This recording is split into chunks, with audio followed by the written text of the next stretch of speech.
want you to get a look at this right here. You know what this is? This is a champion's chin. A champion's chin. It can take haymakers. It can take nonsense calls. It can take dirty hits. It can even take spit to the face. You know what? That's what it can take, all those things, and spit on that, Florida. 12-0 are the Florida State Seminoles. 12-0 for the third time since 2013. 12-0 after the world was falling apart. Our pets' heads were falling off. Florida State found a way to go into the swamp, ugly as it was, and come out undefeated for the 2023 regular season. Welcome into the Warchant Gameday Postgame call-in show, brewed up by DeLuna Coffee. Time to have some fun tonight on a Saturday night, on a 12-0 Saturday night, alongside the founder and administrator of Warchant.com, Gene Williams. My name is Tom Lang, Director Ben behind the scenes, and your calls are coming up. Folks, some things might be said tonight. I talked to Gene for a couple of minutes before we went live, and F-bombs were flying like it was a Sunday smash with our Jeff Cameron on the line. So some things might be said. If you got the kids around, prompt them. Grown-up words are going to be used here. And with that, NSFW warning. Gene, go ahead. Yes. Welcome to the program. Thank you, Tom. Yes, as everybody said, undefeated. That's awesome. And what are the Gators doing? What do they have to do next? They're done. No bowl. No, Yep. They can't even try to kick a field goal in a crappy-ass bowl game so they can avoid a shutout. No, they're done. They go home. Their season's completely over. That recruiting class is going to fall apart, and all we're going to hear in the offseason is Napier's on the hot seat. That is beautiful. That said, as Tom pointed out, I don't think I've ever been so frickin' I calmed down slightly. I said frickin'. Earlier I was saying something else. Over an FSU win over Florida and covering the spread even. Yes. But I just – that call made me so frickin' mad in that first half, and it deflated the team. You could tell. I had the feeling, I was watching it with some buddies, and we all had the feeling like the fix is in, because to me, that was the worst call I've seen by an official in an FSU game since Nigel Bradham got ejected in 2011. Mm-hmm. It was so – I mean, when you watch the replay, he's turning his head to make sure there's no possibility of a call. I mean, it just completely shifted the momentum of the game, and I was so freaking pissed. And then here, Chris Fowler, the most biased broadcaster I've ever seen.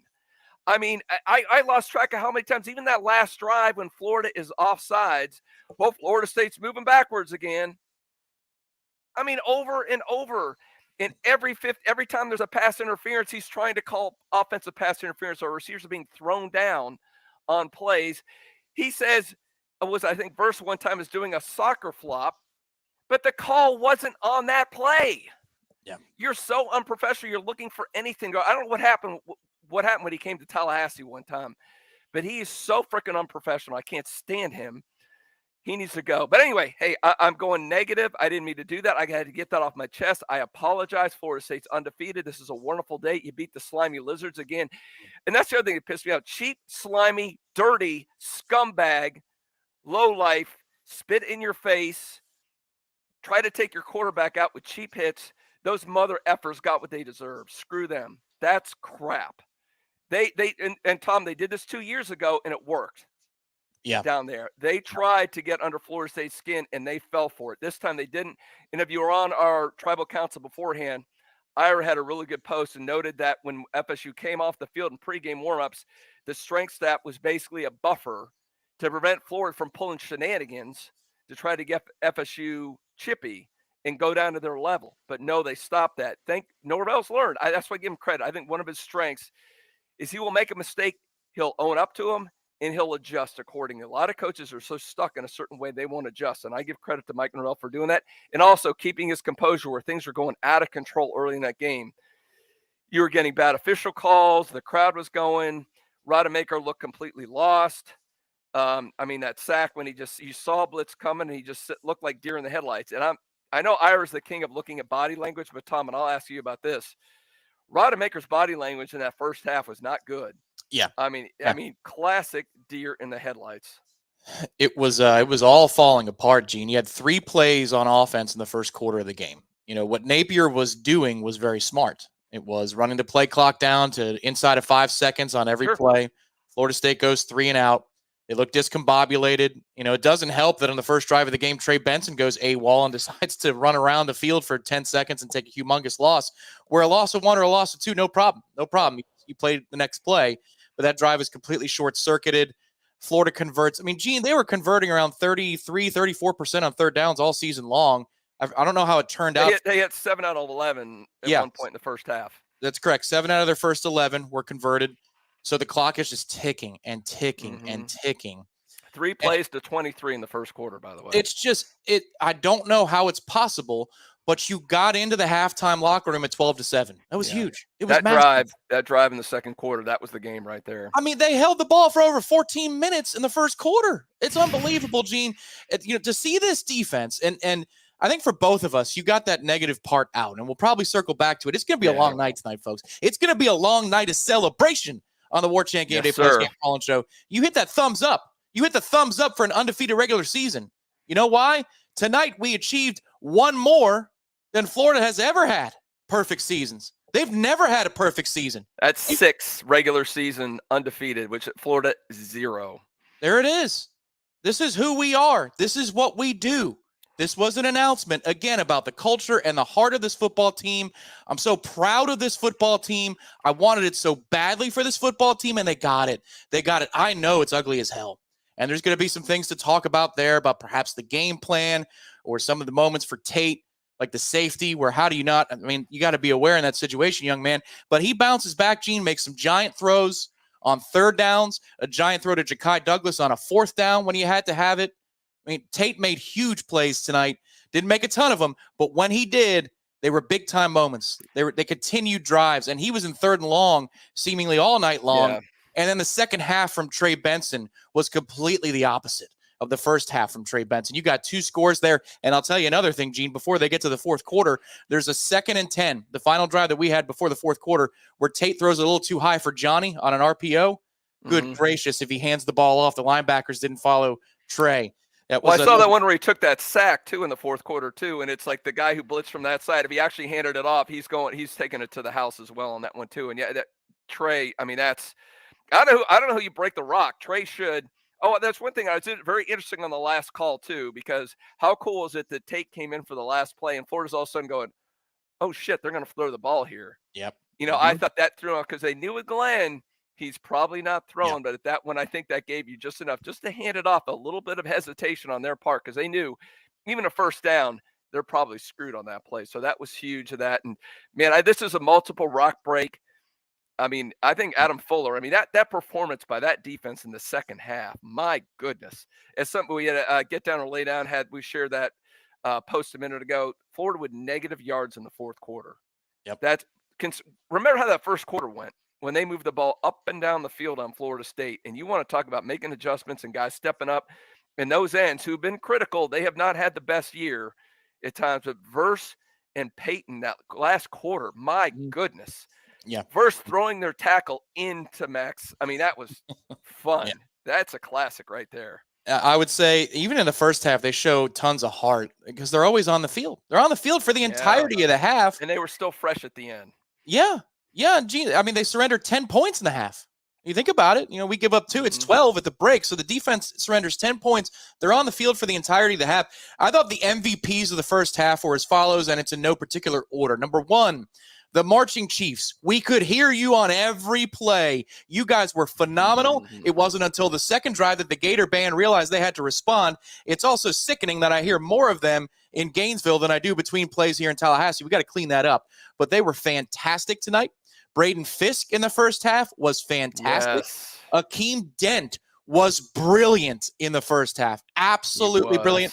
And he was all night. But he was an MVP in that first half. In the second half, Trey Benson comes to life. Tate makes the throws that he needs to make. Johnny with a couple of big catches as well.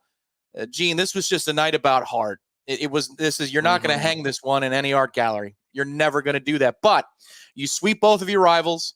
Florida doesn't go to a bowl game. They went 6-7 last year. They're 5-7 this year. If you want a message about perhaps a kid or two that are committed to Florida right now saying, come on, play for a winning program, come to Florida State, this was a moment for that. The backup quarterbacks are in, and you do better than Washington did against Washington State today with their starting quarterback in the Apple Cup, where they needed a kick to win in the final moments. What's your excuse, Washington? That's what we had to deal with. And look at us. 12. Tom, what are the odds that's brought up on Tuesday? Oh, it'll be brought up about us, not about them, which That's is what I'm saying, that the Washington will not be brought up when they're ranked ahead of Florida State. You puff your chest out because of all these things that the team had to overcome. They dug some of their own hole there tonight, Gene. I mean, really, they did. Some of this was self-inflicted, but the heart of this team, Tate comes back in the game. He didn't have to come back in the game for that play, but he fought to come in. Yeah. It's just, they're a remarkable bunch that are now, Gene, no matter what happens next week, no matter what happens the rest of the way, undefeated in the regular season. Again, for Florida State, they did it. They accomplished it. It has been accomplished. And if you're fired up about it like I am, nearly 4,000 of you watching right now on Warchant TV, hit the thumbs up. Are you happy with this season? Are you happy with 12? Yes. Hit the thumbs up under the video and hit subscribe to the channel. It's absolutely free. That's the call-in number. The lines are already full. We're going to go to them very shortly. We also have some people to thank.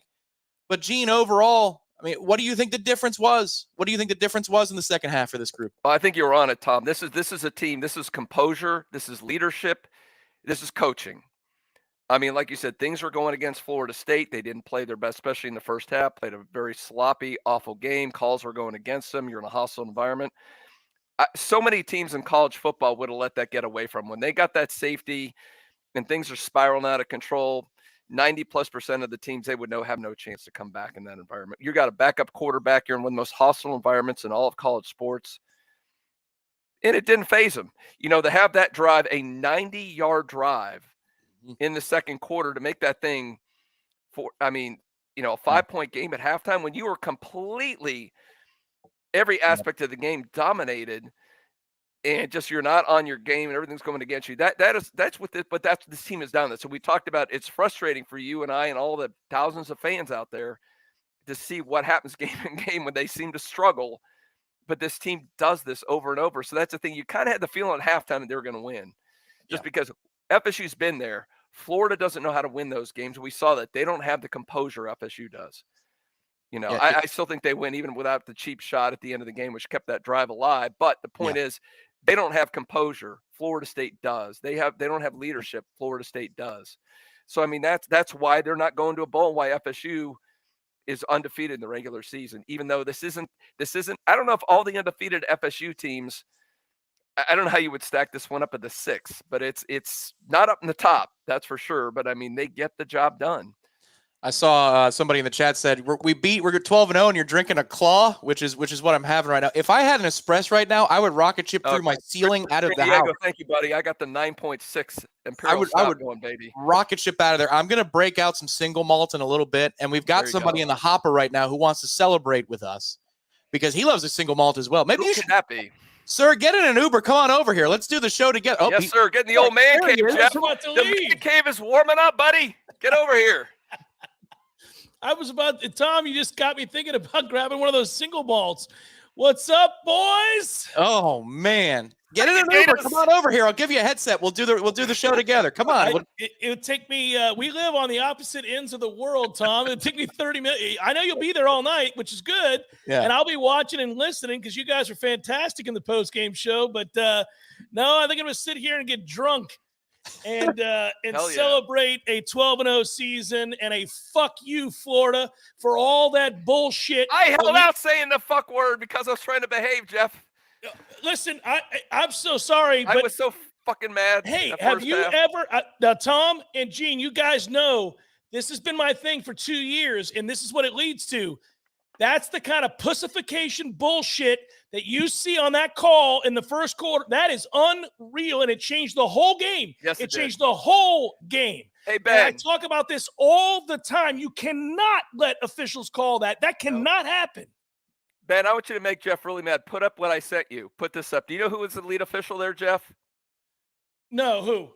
Well, Ben, do you have that graphic I sent you? Can you pop that up? It's coming up on the screen. It's somebody with a history in this conference. This is the clown, his crew, who did the infamous phantom clip against Dalvin Cook against Clemson. And they also went and Ira did a big write-up on him back in 2016.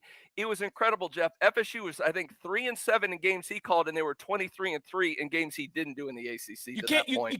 That can't this happen. This guy should not be ever doing an FSU game. Ben, if you have that stat, It can never happen. It can never. He should not be doing this game. That clown, Jeff Hesser. There we go.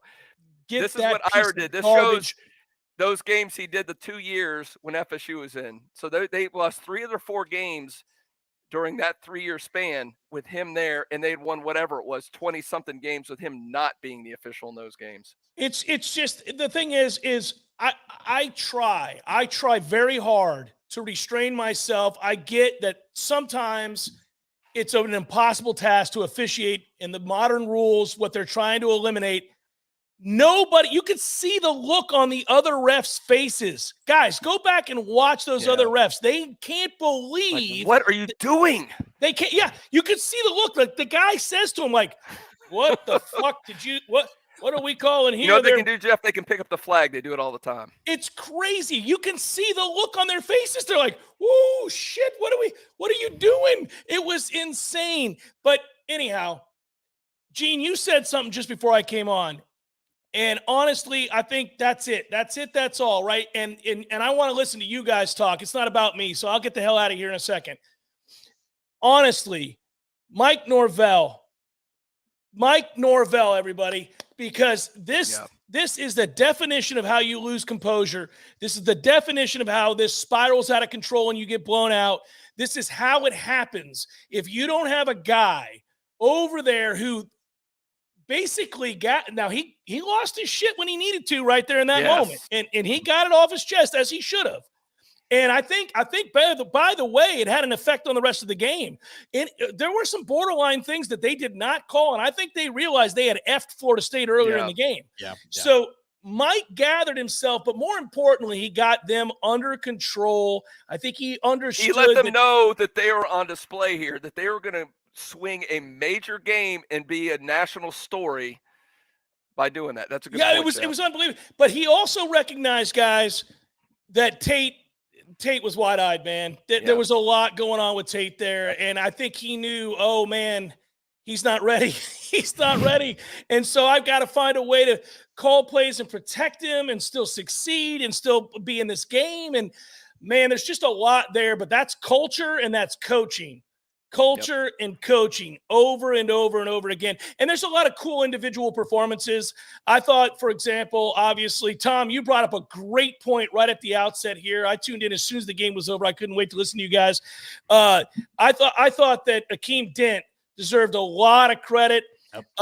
Braden Fisk was an animal in the first half. They couldn't block him. And then obviously Jared Verse and Patrick Payton in the second half put the cherry on top and played really, really well. Proud of those guys. Big catch, by the way, Johnny Wilson. Big catch on that third down the sideline. That was a catch. How worried were you they're going to screw FSU on that? I just didn't know how they could because they called it a catch on the field. So it would have been but that doesn't matter sometimes. You're right. That's a good throw by Tate, by the way, too. Rolling to his left and to fire that in. That's a great throw. But that's a good catch, and it was important to cap off that 90-yard drive. Listen, I'm proud of this bunch. There's a lot of stuff I don't like that we do, and there's some problems that we can deal with in the offseason. But you know what? Let me tell you something. They're 12-0. That's an undefeated regular season. Florida's never done it, Florida. You've never done it. That's to Florida, by the way. That's the double middle finger to Florida. They can only dream of what that is. And Florida State's done it yet again. And this team will play with a ton of heart. We'll be there to cover it in Charlotte. I can't wait to get in the car and go there and cover it and have a great time for Warchant and do this up for the listeners and the viewers. But, you know, I don't care what happens in the playoff. And by the way, if they win the game in Charlotte, they're going to the playoff. So from here, it doesn't really matter that Washington kicked the last-second field goal against a shitty Washington State team. It doesn't really matter that Bama accidentally won a game they had no business winning. All that stuff, it doesn't matter. If Florida State wins, they're going to get in. And they may not win. It doesn't matter. They're 12-0. They showed a ton of heart. They rule the state. They should win the recruiting game. Guys, this only gets better from here. Yep. I can't wait to listen to you guys talk. Wait. One sec. I got a question for both of you. We'll start with Gene. I'll start with Gene on the answer. Gene, before the 90-yard drive, I tweeted out that if Tate looks shook again after the safety drive, you got to make a change at that point. And he responds. So it becomes a moot point because he makes two big-time throws on that drive in order to get Florida State in the end zone, and they do score before the break. So you don't have to make that decision. were you of that mindset that this could be it for Tate, that I was, or not? Well, I can't lie because there are witnesses that heard me say exactly what I said before that drive. I go, if he doesn't do anything in this drive, you've got to bring in Glenn in the second half. You had to shake things up because, like you said, the body language was not good at all for him, and he looked lost, and he was holding. That's the one thing you talked about with the Dominic Robinson breakdown. It was very astute. He has this tendency to hold on the ball too long. You saw that on that safety. That bothers me. They were showing it was an obvious blitz. You can't sit back there and try to make long reads in the end zone when they're blitzing you in that situation. So, yeah, I will admit I did say if he didn't do anything that drive, nothing positive, then I think Glenn should have come in the second half. But moot point. Jeff, he did respond. He made the plays and some throws in the second half too, like the 4th down throw to Ja'Kai. That's one of the plays of the game. Ja'Kai has to snag that through traffic. That's a big catch. Hell of a thrown catch, yeah. Would you have made the move if he looked shook again on the next drive? I think he probably had to in a 12-0 game. It's getting close. I'm not sure that I would have right there. I'm getting close at that point. I just don't know what Brock can do because he missed time this year. I love him as a prospect. I think Brock's going to be an amazing player. I don't know that they were going to go away from Tate. I really don't. I don't think they were. I think the plan was to stick with Tate all night. And listen, because their defense had found a way to get some stops even after getting screwed by the refs, I thought that, they were probably going to be patient with Tate in into the third quarter, Tom. I really do. I think they would have. Now you're asking me what I would do. I would have wanted to know what Brock Glenn knows, and I can't know that. I was not in the game film room. I don't know what he said. Sorry to interrupt you there, but if you're on the sideline, you're looking at Tate in the eyes, and he's got that deer in the headlights. Because that's what I saw. That was my point. I'm looking at him, and I'm not on the sideline seeing him, granted. But what I saw on TV, he looked lost. He looked scared. And if I'm seeing that as a coach, he has to go out. Well, I think if he looks lost, yes. I don't know that he was scared. I just think it was fast for him, guys. I think it was really fast for him. And that's all I'll say. I think it was really fast for him. Okay. They got to speed it. They got to get him. I do think Herbstreit, God forbid I'm going to compliment him here, was right when he talked about they have to speed things up. And I think that Tate got into this sort of, it's almost like he's a surfer.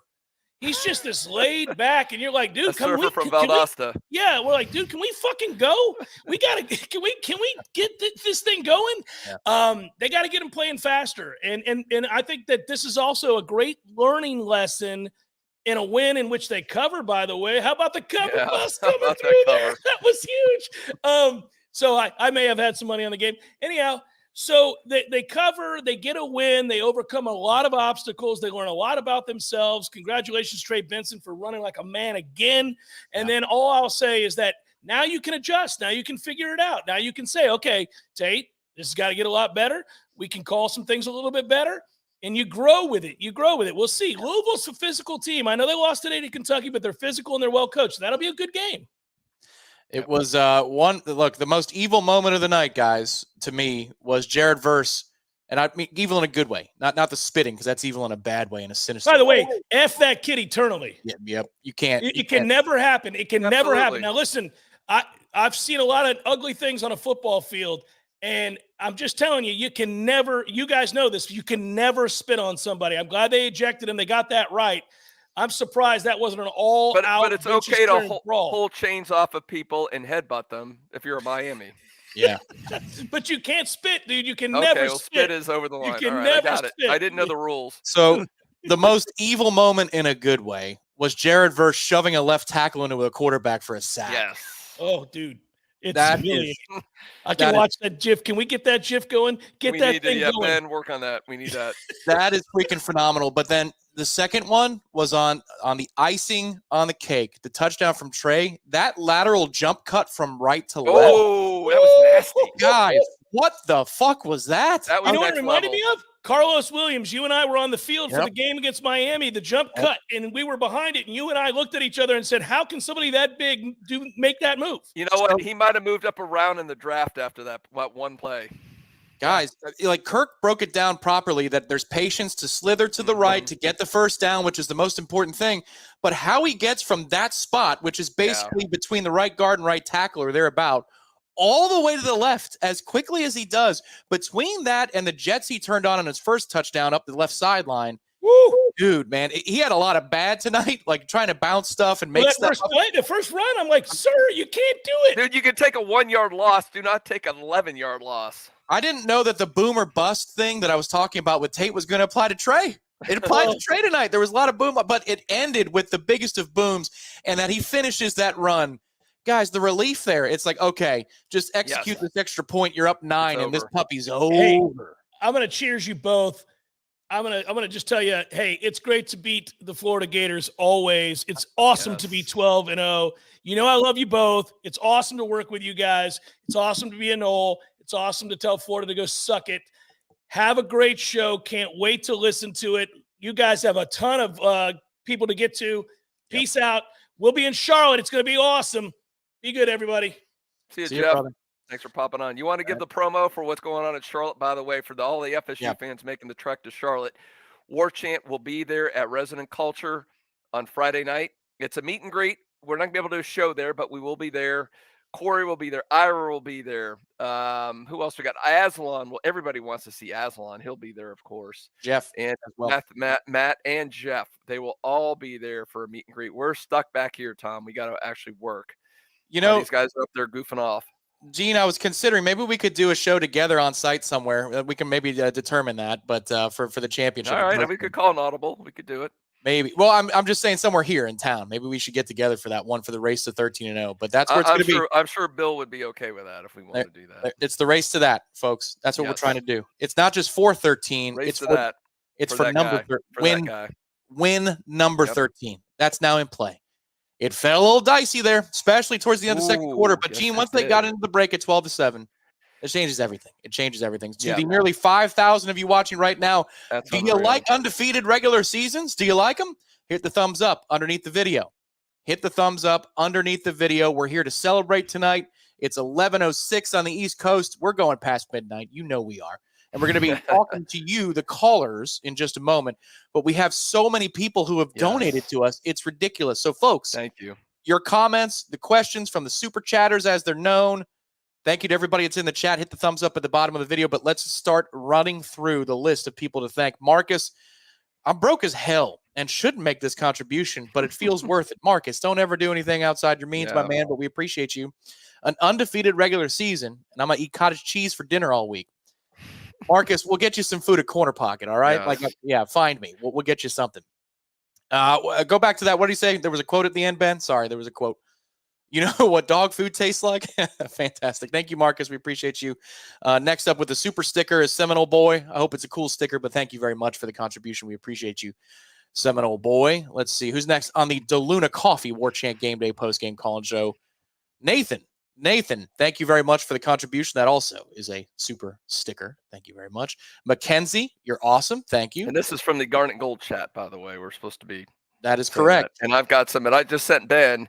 The state champ shirts are available at Garnet Gold. We're going to show you that. We will show those off. Garnet and Gold is a fantastic operation. They're living it up just like we are in the Warchant Gameday Postgame Call Show presented by our friends at DeLuna Coffee.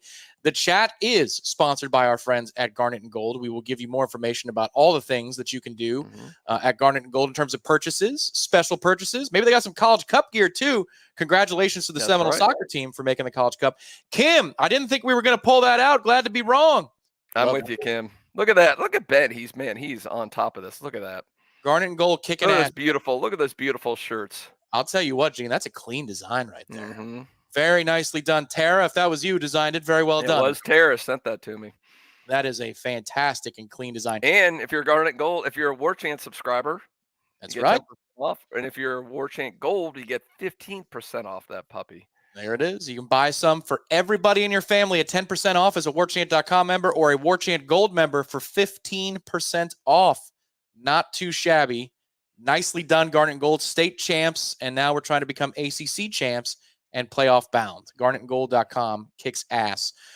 Who else do we have to thank in the chat world, Director Ben? So many of you in that list. Joshua, suck it, UF. Dent MVP with huge open field tackles, more than a couple, Joshua. Yes. Verse earned him some more money tonight. You're not kidding. Yes, he was good in the did. first half, too. He didn't just turn it on the second. The stats racked up in the second half, but he was absolutely dominant to close the game. And Gene, with as many plays as they were on the field for in the first half, that's notable that they were that sharp down the stretch to be able to close this thing out. Oh, absolutely. Did I? Now, I may have misheard this, and I've already bitched about Chris Fowler enough during the game. Did I hear him say that their tackle has owned Verse all night until he pushed him back? It sounded like he said, like that was a surprise because Verse has been owned all night by him. And I was like, what?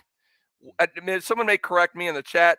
I thought I didn't think I could have heard that correctly because that was so off the mark. I can't believe he even said that. So I must have misheard it. I don't believe he. I mean, if he did, I wouldn't be shocked, but I don't believe he did. That's what someone else may have heard that. Let me know. Mackenzie been repeating, "Why not us?" Since I heard Pat from Long Island say it last week. Gonna need it on a T-shirt. Why That's true. Hopefully, Pat will call back in again. There you go, Mackenzie. Why not Thank us? you, Mackenzie. Contribution. Cursed Studios on Concord. 18 straight wins. That's right. It's not just about 12-0. 18 straight. It's a year and a half. It's a season and a half of wins and counting. How about 9? Can we get that thing to 21, though? That would be I would like that, Tom. I think 21 is the goal. Let's hit that. That sounds lovely to me. Preston from Baton Rouge, what's up? We hung out at Corner Pocket and a little bit longer at Hotel Indigo. Preston, thank you for making it to town and stopping by our events. Ephraim also thought we were really about to have a 2014 situation. Yeah, like the implosion in the Rose Bowl.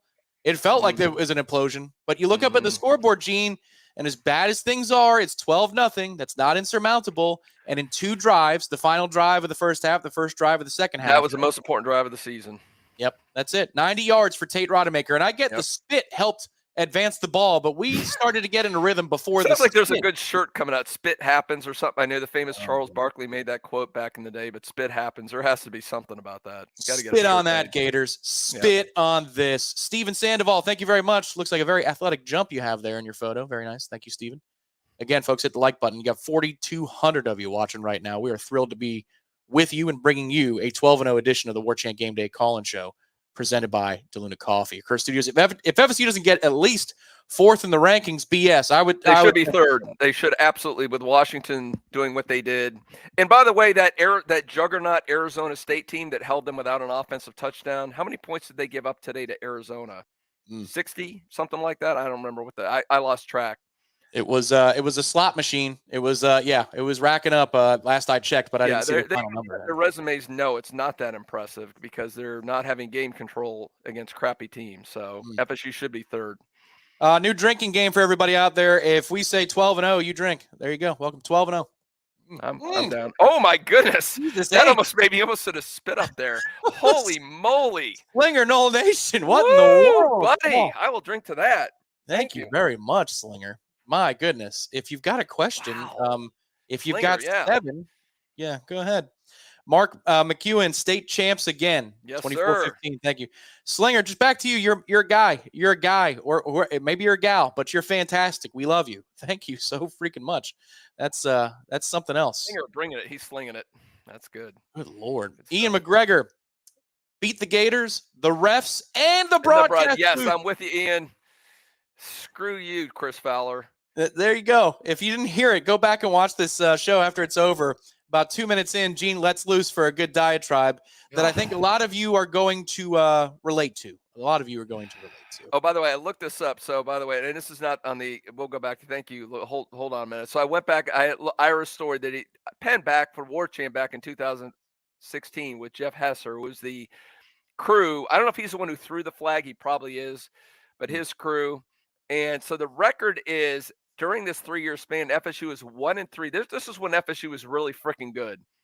Yep. They were 1-3, as you see those losses. And look at that, all the penalty calls and disparity in those games. They were 1-3 with Hesser is the lead official. And during those games, they were 27-4 with everybody else officiating. That seems like a little more than a coincidence. Yeah, I'm still stunned that flag was. He sacked the quarterback with his chest. I don't know what else Akeem Dent is supposed to do. Akeem Dent went out of his way to make sure his head was nowhere near the official. I mean, he went above and beyond the call of duty to make sure. Yeah. I mean, you're penalizing somebody who's tackling in a proper way, and it's going out of his way to not tackle in the way, and you're punishing somebody for doing it the right way. Two more folks to thank, and then and we'll catch up on everybody else. But then we're going to go to the phone lines because we have people waiting for about a half an hour now. So we're going to get to those phone lines and bring them on the air. Sarvin 197, thank you very much. Let's go Noles. Absolutely love this team. Yes, sir. I'm with you. Yes, sir. It's a very likable team. This is a lot of people talk about how it's close to 2014 in terms of like difficulty week to week. Gene, this group is all heart. That group didn't have very much. That was the opposite. That was all talent, and the heart was the thing that was the issue. This team has a champion's chin and heart for days. They're just so easy to love. I'm so Thanksgiving week. You're thankful for this group. 12-0. They deserve it. Etched in history. And that's with Z-Chan, the official DMV of Warchant TV. 12-0. Let's go. Love this team in their heart. At some point, give out an offensive and defensive crown. Offense for me is Trey Benson. Yeah, absolutely. Yes, sir. Defensive is both Verse and Peyton. Let's go win the ACC. I think Dent's got to be in there. I think Dent would be mine. I mean, Gene, there was also a tackle. Somebody said it in the super chats. It's him or nobody to make the tackle. It was only about a gain of 4. Oh, was that on ATN's long run before the half you're talking about? Well, there was one. It's a short run. It was might be the first quarter. It's like a 4-yard gain, but nobody else is there, and he comes up out of nowhere to make the play, like a safety should. Comes downhill like a man and makes a play. So on offense, it's hard to argue against Trey Benson. But you know what? I will go with Ja'Kai Douglas because it's just one catch. Well, it was a 4th down catch, and it was a monumental one. I know. But you got to go the whole game. It's got to be Benson. It is. Oh, it is. But just you got to shout out somebody else because he got it right. He got it right. So Z-Chan, extremely generous. Thank you so very much. We now go to our first caller of the evening on a 12-0 edition of the Warchant Gameday Postgame Call-In Show, brewed up by DeLuna Coffee. Head to DeLunaCoffee.com today, DeLunaCoffee.com. Tony in Tallahassee is our first caller. Good evening, Tony, and welcome to an undefeated edition. How you doing, brother? Doing great. Doing much better now. Lucky Gators we beat. And this, you guys have said it, I'll just echo it. This is a team win. The College Playoff Committee, it's a team sport, not a one-player sport. And let's just remember that if we run the tables, because we are deserving. I'll tell you, over the year, Norvell's really, he's grown on me with what he's really doing. This team is so strong mentally. They don't fold, and they could have folded multiple times this year. And they do, stick in there and they play their game. They don't get out of touch. And I commend him for that. And I know Jeff Cameron touched on that a little bit. The credit to Mike Norvell with his able to focus that team and not let it get away. There's a lot of teams that can't do that. Like Miami, maybe. But either way, we won't shoot at the Hurricanes right now because the Gators suck. But two things is, yes, the spread, I was in on it early, and Norvell's taught me to believe in this team. So when I got +4 in game, I hammered that too. Nice. And look, it all works out. And to Gene, I think I can share with you a quick story why Fowler probably hates us. Okay. In '92 at a basketball game, he was there when he was on the beat with ESPN. And of course, he would be on TV, but he would also go locally. And we would camp out to get good seats because you would have to rush into the Civic Center as students. And we'd rush in and we'd get those seats in, I think, ZX on the side across from, the visiting team. And in front of us sat the golfer, Kenny Knox, with his family. They were like the row in front of us. And sitting 2 seats over from him was Chris Fowler. So we're sitting behind, kind of hazing Fowler a little bit because, we thought he was a reject then. And finally, he gets the nerve to engage Kenny Knox in conversation. And how does he start it out? He says, "Aren't you that golfer, Kevin Knox?" Ooh. And we go, "No, dumbass. That's the wide receiver, Kevin Knox. That's Kenny Knox." So we hazed him the rest until he moved his seat at halftime. So he might not like us a little bit for that. There you go. So Tony, thanks for the insight. A deep cut. Go ahead. Go ahead, Gene. Sorry. No, Tony, you got anything else? You had a couple points. Anything else? He had 2. Those were the 2. So sorry. Okay, yeah. No, I was going to say, so my my buddy Drew, who has his own theory on this. And this was back. I'm trying to remember the year, but remember young Fowler would come here, and this is probably back in the '90s. So it was him first when him and Herb Street would come out to they go out Friday nights, and I think it might have actually been at Cafe Cabernet. If you're at Tallahassee, you know where that place is. If you're young, Tom, I don't know if you were even legal enough to get in there back in the day. But anyway, so Herb Street at the time was new on the scene. Of course, all the college girls were like, Kirk, da da da da. So anyway, the whole scene it was amazing. You would see 30 college girls all around Kirk where Fowler's sitting here like this next to him. Nobody's paying him any attention. He thinks his theory, and it's probably correct, he feels so spited by the co-eds at Florida State that they gave him no attention when he came here because they were all into Kirk. Okay, so these are good stories. This is all hearsay, and we're going to throw allegedly out there. All of this is allegedly. No, I saw that. I did see what he's okay. talking about. I saw that. I'm all just theorizing, though, what that did happen. The girls were all into Kirk, and they ignored Chris, but we're not going to get sued by Nole haters here. So just, Gene, I'm protecting us legally. all right. And I'm the attorney. I shouldn't be doing this, but and for Tony, I'm protecting Tony in Tallahassee too. All right. Some good theories. It's fun to speculate. Great story though, Tony. We really appreciate that. And yeah, good times here. That's a good live first call there. We now go for the 28th time in Warchant TV history to Gene in Ocala. Gene, it's a pleasure to speak to you on a Thanksgiving weekend at 12-0 Saturday night. Go ahead. Gee, Lizzie. Gene, what's going on? Gene. Hey, just 12-0, 18 in a row. They tried us tonight, fellas. They tried the whole sanctity of what we're trying to be better.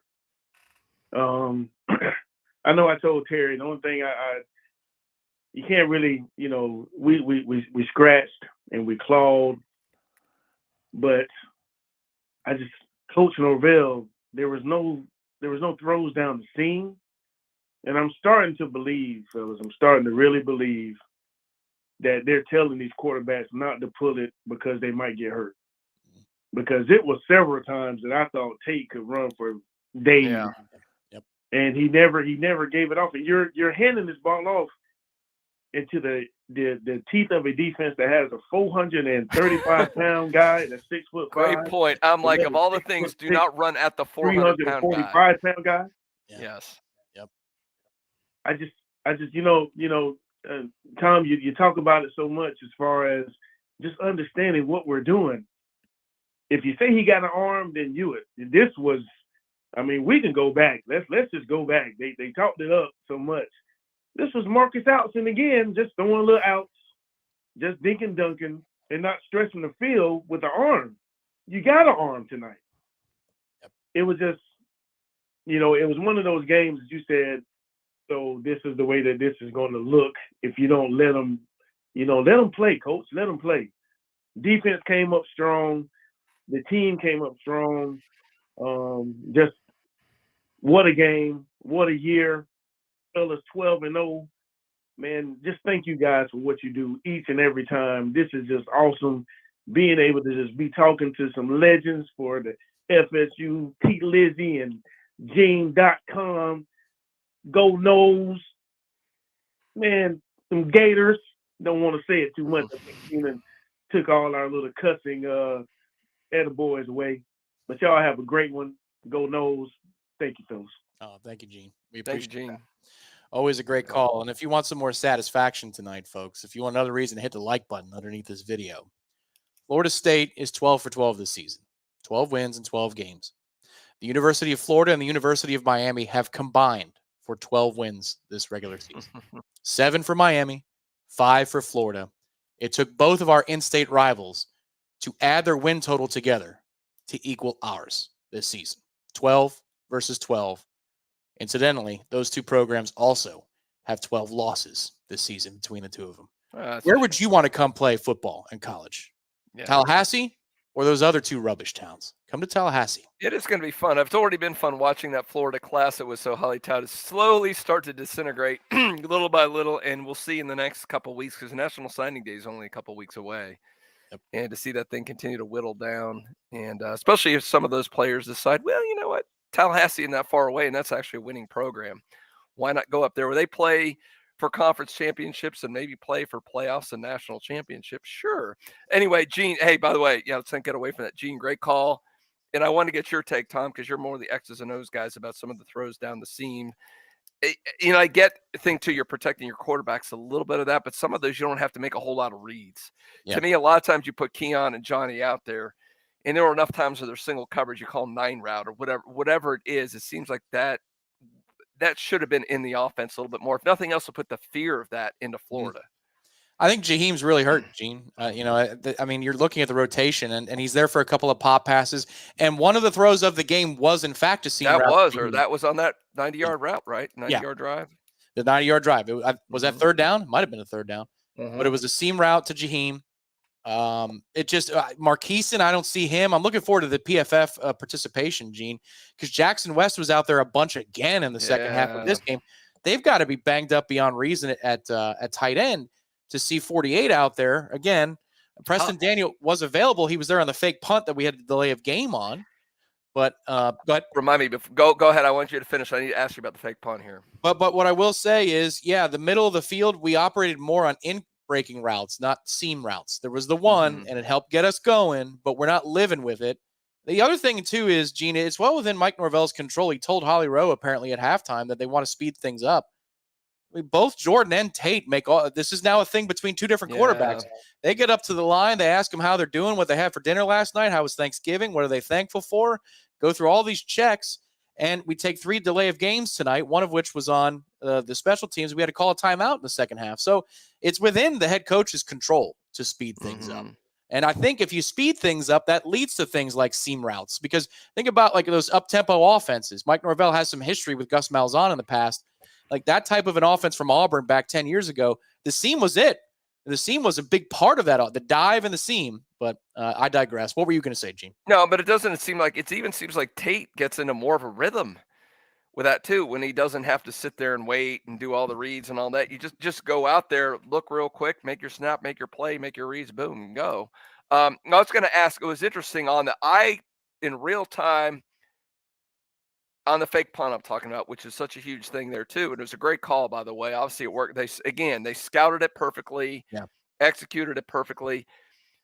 It was odd when they ran, of course, ESPN, when they ran the replay, they didn't show the clock, which is, again, to me, it looked like it was snapped right on the 0, which is, when you see this, maybe you can correct me, because I thought it was late. I was looking for the replay. It was I thought it was a tick. Like I thought they gave him a little time. Now when they showed the replay and the whistle, I think they gave him a little bit of time. The whistle was almost simultaneous to the snap, but I think it was definitely late. Okay. Sadly. And I'm looking for things, and I'm willing to admit I wasn't sure, but that's in real time. I'm like, that looked like that was on the 0. Yeah. And did they screw FSU again?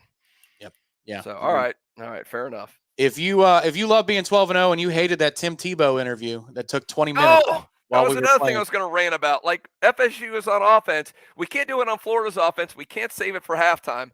Florida State's on offense in a huge rivalry game with everything on the line. And let's do a long, protracted Tim Tebow interview. Thank you. There we go. Now you got the good stuff. Right. And undefeated. There we go.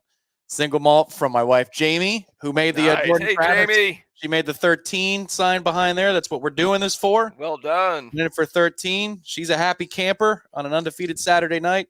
And now we upgrade from the claw to the good stuff. This is woo. That is a major upgrade, Tom. That's not even, I mean, how do you go from white claw to a good single malt? Who outkicks their I have the 18-year-old Scotch. I'm waiting, but I need the ACC championship in 13. I need the 13 before I'm popping that baby. All right, Gene. Next week, Tom. Who outkicks their coverage more, Florida's punter or me? I don't know. I think it's a dead heat. It's a dead heat. But thankfully he did, because Keon Coleman's punt how about Keon again coming through on that? That's another big play. He makes a decision. And what's interesting, Gene, this is where the broadcast did provide us some insight. They said that Mike Norvell believed that he outkicks his coverage often enough that they should try a return. Otherwise, there's really no reason for Keon Coleman to catch the ball at the 4 or inside the 10-yard line. Yeah. Typically a no-no. But I guess what they decided was, look, If it's that far over your head, if you can get there and flag it down, you're going to have an opportunity. And Keon almost that guy in the open field. That's a great. Again, we talk about coaching with Mike Norvell, and I said the coaching FSU has the advantage. It's little things like that. Yep. That he's able to recognize that they scout Florida. That punter was fantastic. Master Mauner didn't have his best day, by the way. But that punter is fantastic. But you're right. When you outkicks his coverage and you got a guy that electric in the open field, and we've seen it this season. I'm a little nervous sometimes him fielding the ball, but when he does field the ball and he gets an open space, Keon Coleman's as dangerous as anybody in the country. At that size, it just doesn't make sense at that size. He's so elusive. He's not quite as elusive as Greg Reed, but he's not. I mean, he's one of the better punt returners we've had, Gene, in a long time. As long as he catches the ball, we're going to be in good shape. Yeah. He has some shakiness sometimes with that, but he got the job done tonight, and that was a humongous play that it gets lost in the shuffle. This is what happens in rivalry games. Sometimes things get lost in the shuffle. Big play from Keon in that moment. We now go to Pensacola. Been waiting for nearly an hour. You guys are awesome hanging out with us. He called before the lines were live almost. He called so early. But it's Jarrett from Pensacola. Jarrett, welcome to the program. Go ahead. Let's go, Tom and Gene. I will say last week I did call, and I told y'all that I believed in the Rooster Maker. I thought he was going to play good. He played decent. Yeah. But, I mean, so did Marcus Alston back in 1998. Yep. I called because I've got a message for Sunbelt Willie, that chunk from the Goonies looking defensive coordinator, Bitchy Pearsall, who didn't get his 1,000-yard season, Chris Goring, and the rest of the SEC media who picked against us. And lastly, to Tim Tebow, who was brought in to motivate Florida. Apparently it didn't work. In the words of the immortal Jeff Cameron, suck it, Gators. There you go. Outstanding, Jarrett. That is a fantastic call. And Tebow, he could have motivated them by saying, you will never see another game in the 2023 season because it's over. It's over. I hope you enjoyed the show this year. That's awesome. I didn't realize Pearsall didn't get his 1,000 either. That's so they not only didn't get a bowl game, Pearsall couldn't get his 1,000. Oh, man, that's a crying shame for the Gators. Boy, he made a good catch on that third down, too. It felt like we were taking over the game at 14-12, but, they never went back to him, Gene. What a damn shame. Maybe that shows you if you're a big-time playmaker that you probably should come to Florida State instead. We'll make space for you. We'll make space for you here. Max Brown, did you think that first quarter he made 2 throws? I'm like, You've got to be kidding me. I was having flashbacks to some of those Virginia and NC State quarterbacks who nobody heard of who were freaking Heisman candidates. All of a sudden, he made the throw down the sideline the first time. I'm like, that's ridiculous. He can't. Then he makes the throw where he throws the tight end open down the seam, and I'm like, this is not even possible. Yeah, for a freshman quarterback. Thank goodness he came back down to earth. But what was going on there? Yeah, that first one down the sideline. I mean, he had made an excellent throw against Mizzou last week after they converted on a 4th down. I mean, he only attempted like 7 passes last week. One of them was impressive. Nothing like that. That's pure NFL. Like, that's unbelievable. The one up the seam, it pissed me off because it was back-to-back plays where Lundy got exposed for being in the wrong place. His eyes were in the wrong place. When he threw it, he wasn't open. Can I say thank you to Billy Napier, too? He's a bad coach when it comes to looking into diagnosing weaknesses, Gene. They had our linebackers going left, going right in the wrong gaps an awful lot tonight. And there was a key drive in the second half. I'm trying to think, was it it was the 4th quarter. And on first down, they end up taking a humongous loss. When if you just call some sort of, triple motion run or whatever the hell like they were doing, pre-snap motions, jet actions, read options, we were going left, we were going right. I get their running backs are hurt. But if you put somebody in that situation that has any speed at all, that's the best way to beat us, not to drop back and pass. He allowed our defensive line to own the finish of this game. So Mario can't coach in games, and Billy made some weird choices tonight in game. This is, again, another sign about a good program and a healthy program. Mike outdid him tonight. Settle it down, Tom. He's a very good coach. Gators need to hang firm. Don't. Look what Norvell, people are out to get him. Hang with Billy. Yeah. Billy Napier. Hang with him for several more years. He's going to get the job done, Gator Nation. Hey, it's an impressive run so far. I believe that puts him now at 11-14 in 2 seasons as the Florida head coach. There we go. Speaking of Gators, here's the only one I like. It's Gator Kirk for the 124th time on Warchant TV. It's Gator Kirk. Gator, thank you for your patience. Welcome to the program. Let's go! Let's go indeed. Hey, we find a way to Yes. win, don't we? Yes, sir. Hard for days, the chin of champions, Gator Kirk. This is a team that we can be immensely proud of. Yes, sir. Go ahead. All right, so here we go. It's Tate 18 wins in a row. One more for J-Trav for 13-0 this year. Have you ever seen a team that's been more resilient than this one? And you know what? All this crap, and I mean, people piss on the climb and 1% better and all that. I believed all that stuff from the beginning because I was here in the downtimes, and you guys fucking know. Oh, sorry, you guys know it. It's all we got, all we need. Yep. Has there ever been a team that's been more resilient than this one this year? No FSU team that I can remember, Gator Kirk. This team is phenomenal. It's like Tom, even at halftime when you're down, you have the feeling this team is going to win because they are so composed, resilient, and they're going to find a way to get it done. Yeah. And I see a point in the chat. Wait till the Gators play that schedule next year. The schedule next year is unbelievably brutal. That's why you can't fire Billy, because no coach is going to come in and play that schedule.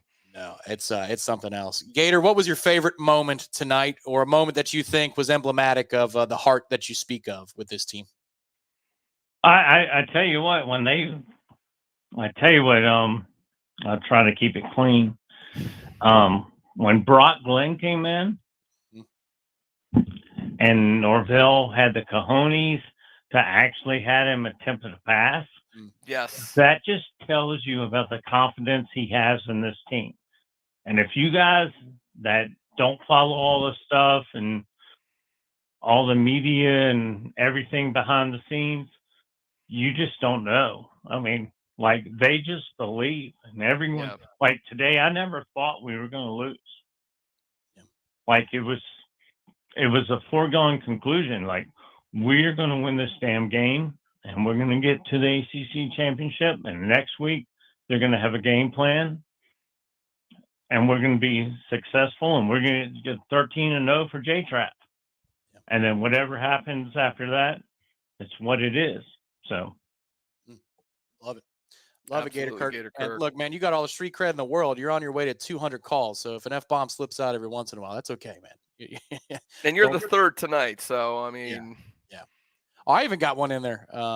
Fourth. We need to get Eric Angel to call it. I'm gonna have to really have the sensors on standby for that one. There is one phone slot open right now. One phone slot is open, but the lines are lighting up. As you might think, guys, it's Saturday, November the 25th. Florida State hasn't lost a game this calendar year. We haven't lost. State champs, baby. Undefeated. Hey, Tom, you need to do some DeLuna love here because I need a fill up. Okay. All right. I need a refill here. So let me tell you, and Director Ben, this is good, what we call a live read in the business. So let's put up the overlay. Our friends at DeLuna Coffee whoop ass, just like the Noles. They whoop ass, just like Florida State, and they're available in two ways. Number one, you go to DeLunaCoffee.com. That's DeLunaCoffee.com. There's a Pick Your Poison bundle that you can choose. It's a Warchant Pick Your Poison bundle. There are many options in terms of bags of coffee, or if you want to try their hot chocolate. Let me tell you this. It's getting to the winter out there for the winter season for a lot of you around the country that are watching, and we know it from the callers. You guys are worldwide here on Warchant TV.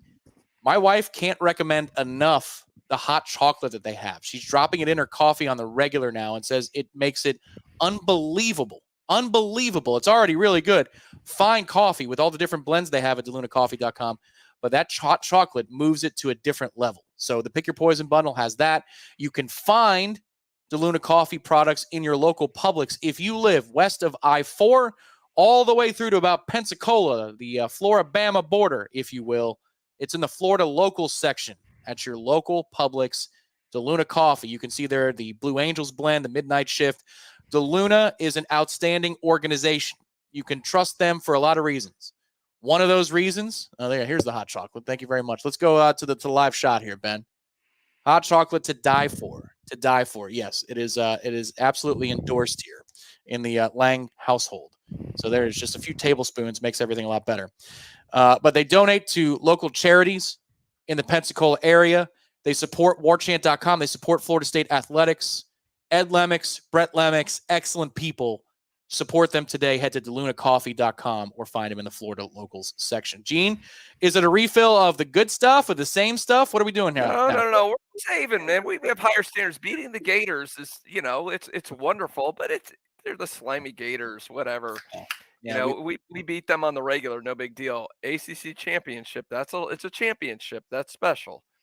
So we'll see. So we're gonna waste good stuff on the Gators. What are we talking about here? We joined 6 other teams this year in beating Florida. So we have 6 brothers. Brothers in arms. Cheers. Yeah, I celebrate 12-0 because I don't take that right lightly. there with Arkansas, who beat them down in Gainesville. If you're a Florida Gator, you never know what it's like to be 12-0. Never once. And you guys had a 50-yard head start on our program. Do y'all realize that? How inefficient your football program is relative to Florida State? Y'all barely were any good before we were good. It's almost like Bobby Bowden spurred you into some kind of motion. Yeah, you had a Heisman Trophy winner with Steve Spurrier. That's about all you did. This program that Florida State has, hell of a lot more winning tradition in a shorter period of time. So maybe y'all can catch up. Go ahead. Follow up on Gator Kirk there, Tom. I was surprised you when Brock Lynn threw the first pass as he brought up. I was like, I mean, that's great that he did. It was incomplete, but I was a little surprised by that. Ballsy. Yeah. Yes. That certainly he does have some giant cojones, doesn't he? He does. And then Brock runs a good read option, Gene. He holds the ball and reads it out. Like he doesn't unlike our other, but as good as Jordan is, he doesn't do real well at that sometimes. Yeah, no, for sure. And look, it was we took the offsides instead, but he ran for a good 3-4 yards after contact in the play that we took the penalty instead. He's going to be a fun player to watch in the near future. And I know it's only a couple of snaps, but man, he's now experienced the adrenaline of being in the swamp. That's not nothing. That's not nothing for Brock Glenn.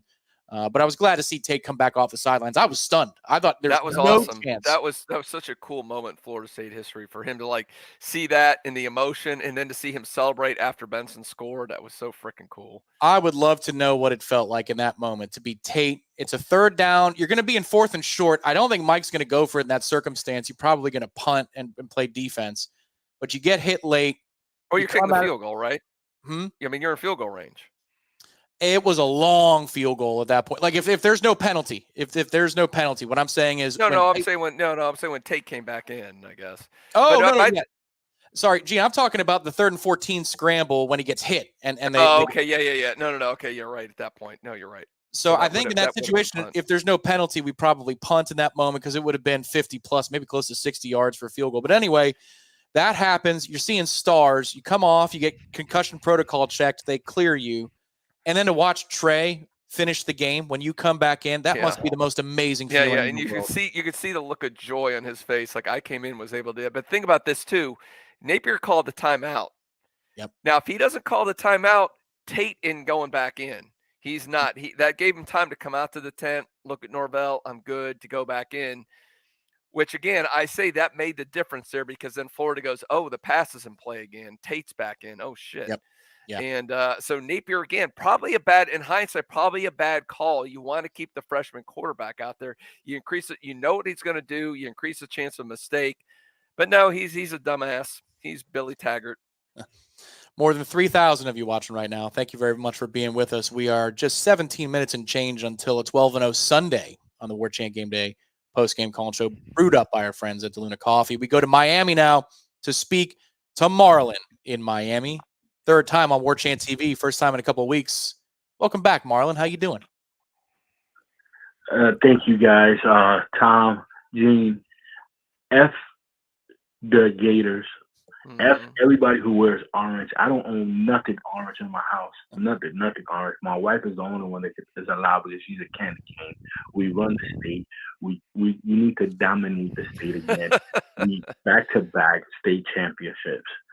Listen, all I want is this needs to springboard in recruiting. Michael, where the flips at? We need the flips because everything after this is cherry on top because we're going to beat Louisville. Louisville couldn't even beat Kentucky. That's pathetic. They messed us up because now the committee, I don't know if they're watching these games because Georgia struggled, Bama struggled, all these teams are struggling. Give me Michigan because we're going to beat Michigan. But going back to the state, we need to Norvell needs to kill it, flips, flips. It's going straight up. We're going straight up. The SEC needs to come get us. The Big Ten, somebody needs to come get us because we're going to dominate this state. What you guys think? I love you guys. I love everything about this whole. Hey, Marlon, good to see you, buddy. Marlon and I go way back, man. We used to go down and speak to the Miami Club. Good to see you, buddy. Oh, that's really cool. Well, we think a lot of what's going on right now, Marlon, and we'd be remiss, I think, if we didn't mention thebattlesend.com. If you want to see some of those things happen, every little bit helps. Yep. There's over 3,000 of you watching right now, a little over a third of that in terms of membership for that particular collective. Like, it's got to be better, man. we gotta have a little bit more of a presence there in order to get some of these yeses. But there's no doubt, Gene, we found a way with a culture win tonight, a program win tonight for Florida State to go 12-0. Again, to amass as many wins this season as Florida and Miami did combined. 12 wins for us, 12 for them, those two programs. It's an easy pitch. It's an easy pitch to make to kids in the state, kids who are perhaps wavering. Maybe a kid like LJ McCray, who picked Florida about a month ago, decided to come back to Tallahassee just 2 weeks ago to see the Miami game. Maybe that's a kid you call back up and you say, "You sure, son? Are you sure you made the right decision? Do you want to come play for a winner? Because you come to Tallahassee." That's my thought, Gene. You've been in the recruiting game specifically a lot longer than me. But when it's your time, you've got to pounce. And in this state, right here, right now, it's our time. I tell you, the thing that is kind of the worst thing you can have in recruiting is uncertainty. And I'm telling you right now, because anybody who's going to be on social media, all the talk's going to be about Billy Napier's going to be on the hot seat. I don't think Florida's going to fire him. It's too soon to do that. But the point is, in the offseason, there's that uncertainty. All those, and they're looking right now, that Florida still has the number 4 recruiting class. I've not seen a top 5 recruiting class ever when a coach is on a hot seat. It just doesn't happen because you don't know. You're going to go there, and what's going to happen? That coach, you may not fit in their system. The assistant coach who's been recruiting you isn't going to be there. He's your buddy, whatever the case is. They're in an awful situation in Gainesville. I would be shocked if they finish with a top 5 class. If they do, I don't know what their NIL must be absolutely through the roof to hold those kids there. So I do think there's going to be a lot of decommitments in the next couple of weeks from Florida. It'd be nice if Florida State get a couple of the guys, maybe a couple of those 5-star linebackers. I think would look really nice in garnet and gold. But yeah, no, I do think Florida's in a really tough position right now. That's a shame. Because again, like every coach, not just Florida State, but every coach that talks to those kids is going to be like, "Why are you going there? That coach isn't going to be there in a year. Yeah, you're going to end up transferring out of there anyway. So what are you doing?" So yeah, Marlon, there's going to be a lot of shakeup in Gainesville with that class in the next couple of weeks. It's going to be fun to watch from the sidelines. Yeah, at the very least, Gene, I think what it did tonight for Florida was it just got a whole lot more expensive to sign the class that they have. You can't bring them into practices. That's the thing too. And during this time, it's a great time to bring kids in, show them practices and all that. Hey, we're preparing for the bowl game, even if it is the Weed Whacker Bowl. Nope, that ain't happening. No, you're not even good enough to do that. No Weed Whacker Bowl for the Gators this year. There's no bowl. The amount of bowls they have this year matches the amount of ACC football championships Miami has. It's zero. Hitting both rivals there. There you go, Tom. It's that kind of night here on Warchant TV. And it's also the kind of night where we talk for the 44th time, or should I say 44th, to Coach Josh in New York. Josh, welcome to the program. Go ahead. Tommy Dino! We are, again, the state champs. And it feels so damn good. But I just had an aura of being pissed off for the entire night, actually for the entire week. And I'm just going to tell you guys really quick why. On Wednesday, they had that, I don't even want to call him out his name. Paul Feinbaum was on the show on ESPN.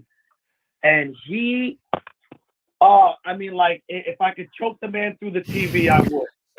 He had all these things to say about why Florida State wouldn't get in even if we were undefeated, and how Alabama should be in, and Michigan should be in, and Ohio State should be in, all with 1 losses. So I just did a little digging. And did you guys know that the Big Ten is 3-7 in the college football playoff? And they got outscored by 100 points overall? Like, they suck in the college football playoffs. Yeah. That slow-ass conference always gets boat raced. Any team not named Ohio State. and if they're not playing TCU. They get boat race, including 2 shutouts. So I had to get that off my chest. It's been hanging on me since Wednesday. Now, here's my question. After watching tonight, and after I know the sample size is not huge, am I correct for thinking that Tate Rodemaker gives me more Mag vibes? And he gives me a little more Sean McGuire vibes, like, okay, holding it down until somebody better is coming along? Or do you think he is like the future of Florida State? I'm not sure. What do you guys think? We appreciate the call, Josh. Thank you. Thank you, Josh. Love the energy, buddy. Always brings it. Always does. I don't know that I would go that far, but I was disappointed with the lack of poise I saw in moments tonight from Tate. He's been in the program forever and a day. And when you lose, like, simple things, Gene, like you lose the play clock several times, one of which you call a timeout. There are 2 other delay of games. And it doesn't seem like he's aware at all. Like, it's not even like a hurry where he's mad at the center for not quick snapping it. He seems unaware in that situation. And then the big mistake was the safety. Gene, you know, in that situation that they're, as you said, they're bringing pressure. You can see it. They're presenting it. You're in your own end zone. There is, like, if you want to take a sack, no time on your to own, do reads. Yeah. If it's your own 35-yard line and you want to see if you can wait because you feel like you've got a shot, okay, you're in your own end zone. That just cannot happen. It cannot, happen. But then he rallies and he makes a couple of giant throws to extend drives on 3rd downs and 4th downs. The catalyst, Gene, for the 90-yard drive, a couple of big-time throws from Tate on a 3rd down. So the book is out, but I do, against that defense, against that Florida defense and what they've given up week for week, I was disappointed in the overall performance. He did enough, and he's got heart for days, and you love it for Tate. But I was a little disappointed. What do you think, Gene? I'm going to give him a pass because here's why, Tom. First of all, in that environment, you've been in the swamp. You've been down there when those it's a very different. I hate to give them credit, but I will say that it's a tough environment to go into. So I give a pass because I say you get past that first quarter and a half. I thought he played pretty well. To me, the book will be written on him in Charlotte next week because he's had that. He got that out of his system in my mind against a pretty good Louisville defense. Let's see how he does up there because the thing is, when the game was on the line, we needed to do that 90-yard drive. He came through. He needed to come through in the second half. He did. He did not commit a turnover. That's big because that's one of the things we worried about him, that he makes a bad throw occasionally and commits a turnover. He did not commit a turnover. Yeah. So to me, it's a pass. It's like about a B minus. Mm-hmm. It's fine. And the grade was ascending up. But next week to me is the final exam. How you will do against Charlotte, because I don't want to hear about your butterflies in the beginning anymore. That's out the window. We don't want to hear that. If you're taking bad sacks against Louisville, it's not the same environment. That's going to be an FSU partisan crowd, especially after Louisville laying an egg against Kentucky. I think FSU is going to own that. If you did that there, then I agree with you. But I'm completely just going to look. You did fine. It's okay. Let's see what you do for the ACC championship. Yeah, he did enough. Yeah. Like, I'm not going to harp on the negative for forever and a day. He did enough to get the job done, and I love the heart. But it's just I feel like we're almost kind of treating him with kid gloves, like he's a redshirt freshman or something. He's been around a long time. You can have a little bit more awareness if you've been playing, college football. Yeah, but starting a game in Gainesville is not. I don't care how much you practice. Yeah. Completely I know different. that defense is god awful. Though. That's the frustrating part. But you knew they were going to play better against FSU. Even if Jordan was back there, wasn't that going to be a different defense? The thing is, it's sad too. Jordan's out there. The way that team was, that quarterback, they would have won by 30 points if Jordan was back there. You're not kidding. But hey, look, 12-0. So and that's also the drinking game. I think I've been slacking on that. So I don't know. Probably the rest of this Lagavulin here, and I'll refill it. We now go to Georgia to talk to Nicholas in Georgia. 6-time on Warchant TV. We talked to him just last week. Nicholas, what's up? How's it going? All right, fellas. How y'all doing tonight? Doing well, Nicholas. Loving life, man. How about you? Hey, we are 12-0, about to be 13-0. J Trav 13-0. So, yes, sir. Anyhow, hey, we won. I'm ecstatic. We beat the Gators. I love it. I know we started out slow, who cares? We won. And the play of the game, number one, is to throw to Douglas, called it 4th and down. Number 2 is Johnny Wilson, called it right there at the 2 or 3 yard line. That's play number 2. And then other than that, we won. Defense went, like I said last weekend, defense wins championships. We stopped them. Mm-hmm. The worst call of the game is the personal foul, which gave them the touchdown. Yep. And so that's the worst play. I even had a diehard Georgia fan call me saying, "Oh my gosh, that's the worst call I've ever seen. I hate Florida State, but that's the worst call I've ever seen." And he's a diehard Georgia fan. And so that being said, that they didn't even call who the personal foul was on. Nobody knew if it was on Patrick Payton or if it was on Dent, who had a clean hit. As y'all know, it was super clean, a perfect hit. Nobody knew who the personal foul. They didn't even call who it was on, what number, nothing. They just threw the flag. And it's ACC refs on top of that. It wasn't SEC or ESPN refs. It was ACC refs who loves to screw Florida State. So I can go on and on about it. I'll hush. It's a lot of other 2 calls that was terrible as well. But at the end of the day, we won. We 12-0. Everybody hates us. I love it. Georgia fan hates us. Florida Gator fan hates us, and I love it. And we are going to be in. I don't care if Brock Glenn's the quarterback next week. We're going to be in the freaking playoffs. So hey, go Noles. Love y'all. Hey, by the way, Tom, I don't like to watch the show when you wear the New York Mets hat. I love you that tonight. But the New York Mets got to go, man. But hey, that's a side note. Love I'm with y'all. you, Nicholas. Hey, go Noles. Hey, Let's go 13-0, baby. 13-0. We can all agree on that. It all began Yes. at a place called Shea Stadium. There you go. There. Yeah. I got a nasty email back. I don't remember if you see the Warchant wrap, which will be up from Gainesville here soon. Down there, Corey wore Atlanta Braves, and I got some nasty people going, "Why are these wearing? Damn Atlanta Braves! I hate them. Why is Corey wearing that stuff?" So you guys can't win wearing these baseball gear during FSU events. How dare we support a baseball Yes. team that you don't like out there, folks? No, but let's not change the subject. Nicholas, I love you. Great call. Yeah, Appreciate it. it was. I think Nicholas nailed the 2 biggest plays there, especially in the second half. The Ja'Kai Douglas, man. Yep. Throw. I mean, the thing is, too, when you go back and you look at that replay, the throw was perfect and the catch was perfect. I mean, the margin for error was about that much on that play, and it was executed perfectly. Yeah, I will say one thing, too. Our calls are always better than the ACC's officiating calls. Like our calls, the bar is pretty low, Tom. But they're like worlds better, Gene. Yeah, our that's calls are worlds better. They're fantastic. Thank you to Nicholas for calling in. He's become a regular of late, and we appreciate that. We now go to Plantation, Florida.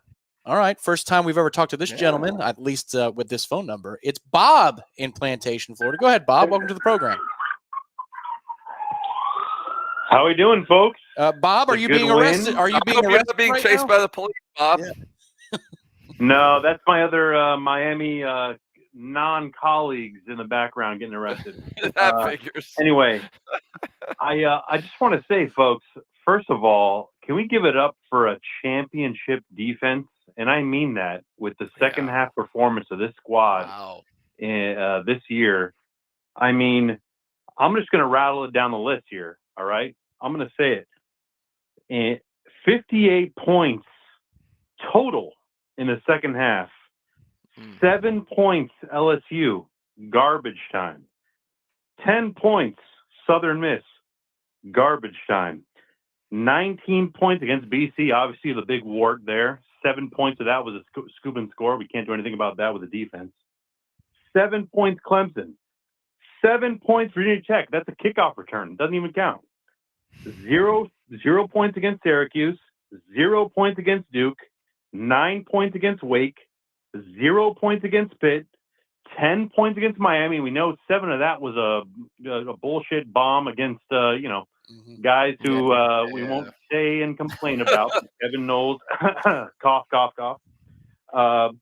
0 points against North Alabama, and 3 points against the University of Florida. So just want to chalk that up and just say, if we look at the landscape of college football, it's fair to say if we're looking at championship defense, we got one, folks. So props to Adam Fuller, props to this defense, this front seven, this even a little bit of this back seven tonight with Keem Dent.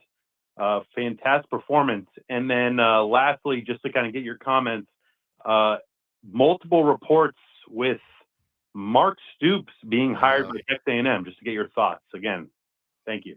Oh, we appreciate it, Bob. Great call, great numbers. Yeah, that's awesome, man. I wish, and I've made this, and people get sick of it. I do my PFF analysis, which I'll have in the morning, some advanced stats for some of you stats geeks who like that kind of stuff. I've always wished they would break that down by half, because especially in a situation like this, I've not seen since I can't say that. Some of the Mickey Andrews days, he would make the adjustments, and you would see this team shut teams down in the second half. And it's going to be good off-season analysis, Tom, for you guys to talk about. And we've been complaining sometimes about how Mike Norvell does this team, where he puts in the backups, the second, the third teams, and sometimes. But what happens is these guys are so fresh in the second half, in the fourth quarter, when the game is on the line, because it seems like the defense gets better and better with every series. And Bob, that was a great call, because you just outlined even those 58 points that you gave up. Half of them are BS. Whatever, it's garbage time, it's special teams, it's scooping scores, it's not even real scores. I don't think there's a better second half defense in the country than Florida State. They've been phenomenal, and it all starts with their first performance in the second half, in which there is 0 non-garbage time points given up to Jaden Daniels and the LSU offense that puts up astronomical numbers every single week, Gene. Yeah, shut him out. Jaden Daniels, shut him out. Per play, Jaden Daniels is averaging over 10 yards. So he's a first down every play. And Florida State was able to shut him out in the second half of that game. And they've been rock solid ever since. Gene, in that fourth quarter, I think they could have logged a sack or a tackle for loss on pretty much every play. They were in the backfield every single play in the second half. It was nuts. It was crazy. BF Noles, we appreciate that. I wiped it up on the screen. Bail money for Bob with the police sirens going on in the background. Well played, BF Noles. Thank you very much, BF Noles. It's a fantastic defense in the second half. And it's not too shabby in the first half either. I know there's some moments where they have breakdowns, slow starts at times, but it's not like teams are dropping 24 in the first half on. They had to convert like 4 third downs on that one. Yep. And the quarterback had to make a couple NFL level throws to be able to go down another one real drive they had the whole game. It's just, they punched themselves out in a sense, Gene. You felt like even though they took the lead back at 15-14, that they go through all of the things they do. They have the ball for 14 minutes in the first quarter. And that's one thing where I would defend Tate and Mike in that situation. Like the play calling early was, there were 3 plays called early. I mean, that's the only drive you have in the first quarter. You go 3 and out in the second half. You have the ball for 6 plays. Some of them are bad, I'll grant you, but you also have Trey Benson taking 2 giant losses in that situation. You have a delay of game in that moment, which is on Tate. But I mean, like, there really wasn't any offense in the first quarter and 5 minutes. You didn't have the ball, like, at any point. And I think that takes you out of the flow of what you want to do. So it just felt like it hardly ever settled down tonight for Florida State. It didn't, like, the game didn't settle down and slow. Once they got to 14-12, again, I know Florida retook the lead, Gene, but I felt like there's no way that we're losing at this point. No, we're going to get to a good point. You could feel it because you knew the defense was in control. You're right, Tom. The defense was in control at that point. You're just like, don't lose the game. Don't have a crazy turnover. Don't have something wacky happen on special teams, and you should be good. Just let it play out. You'll do well. And also, I want to throw out a thanks to our friend, my good friend Chris and Drew's wife, Chris, called it the smack attack when he made that first, when he went wide right on the first one and missed another one. So thank you so much. And how good was that timeout? Yep. Because I don't think I've seen a better field goal in that 52-yarder. I mean, that thing was right down Broad Street, man. It was absolutely perfect on the timeout. And then, of course, he shanked the next one. Gene, I think they could have called unsportsmanlike or delay of game on that kick because they tried that kick about 3 full seconds after the whistle blew for timeout. I've never seen a kick. I'm glad he kicked it. I just never seen one so late after a timeout whistle. That was ridiculous. You're going to call unnecessary roughness on Akeem Dent?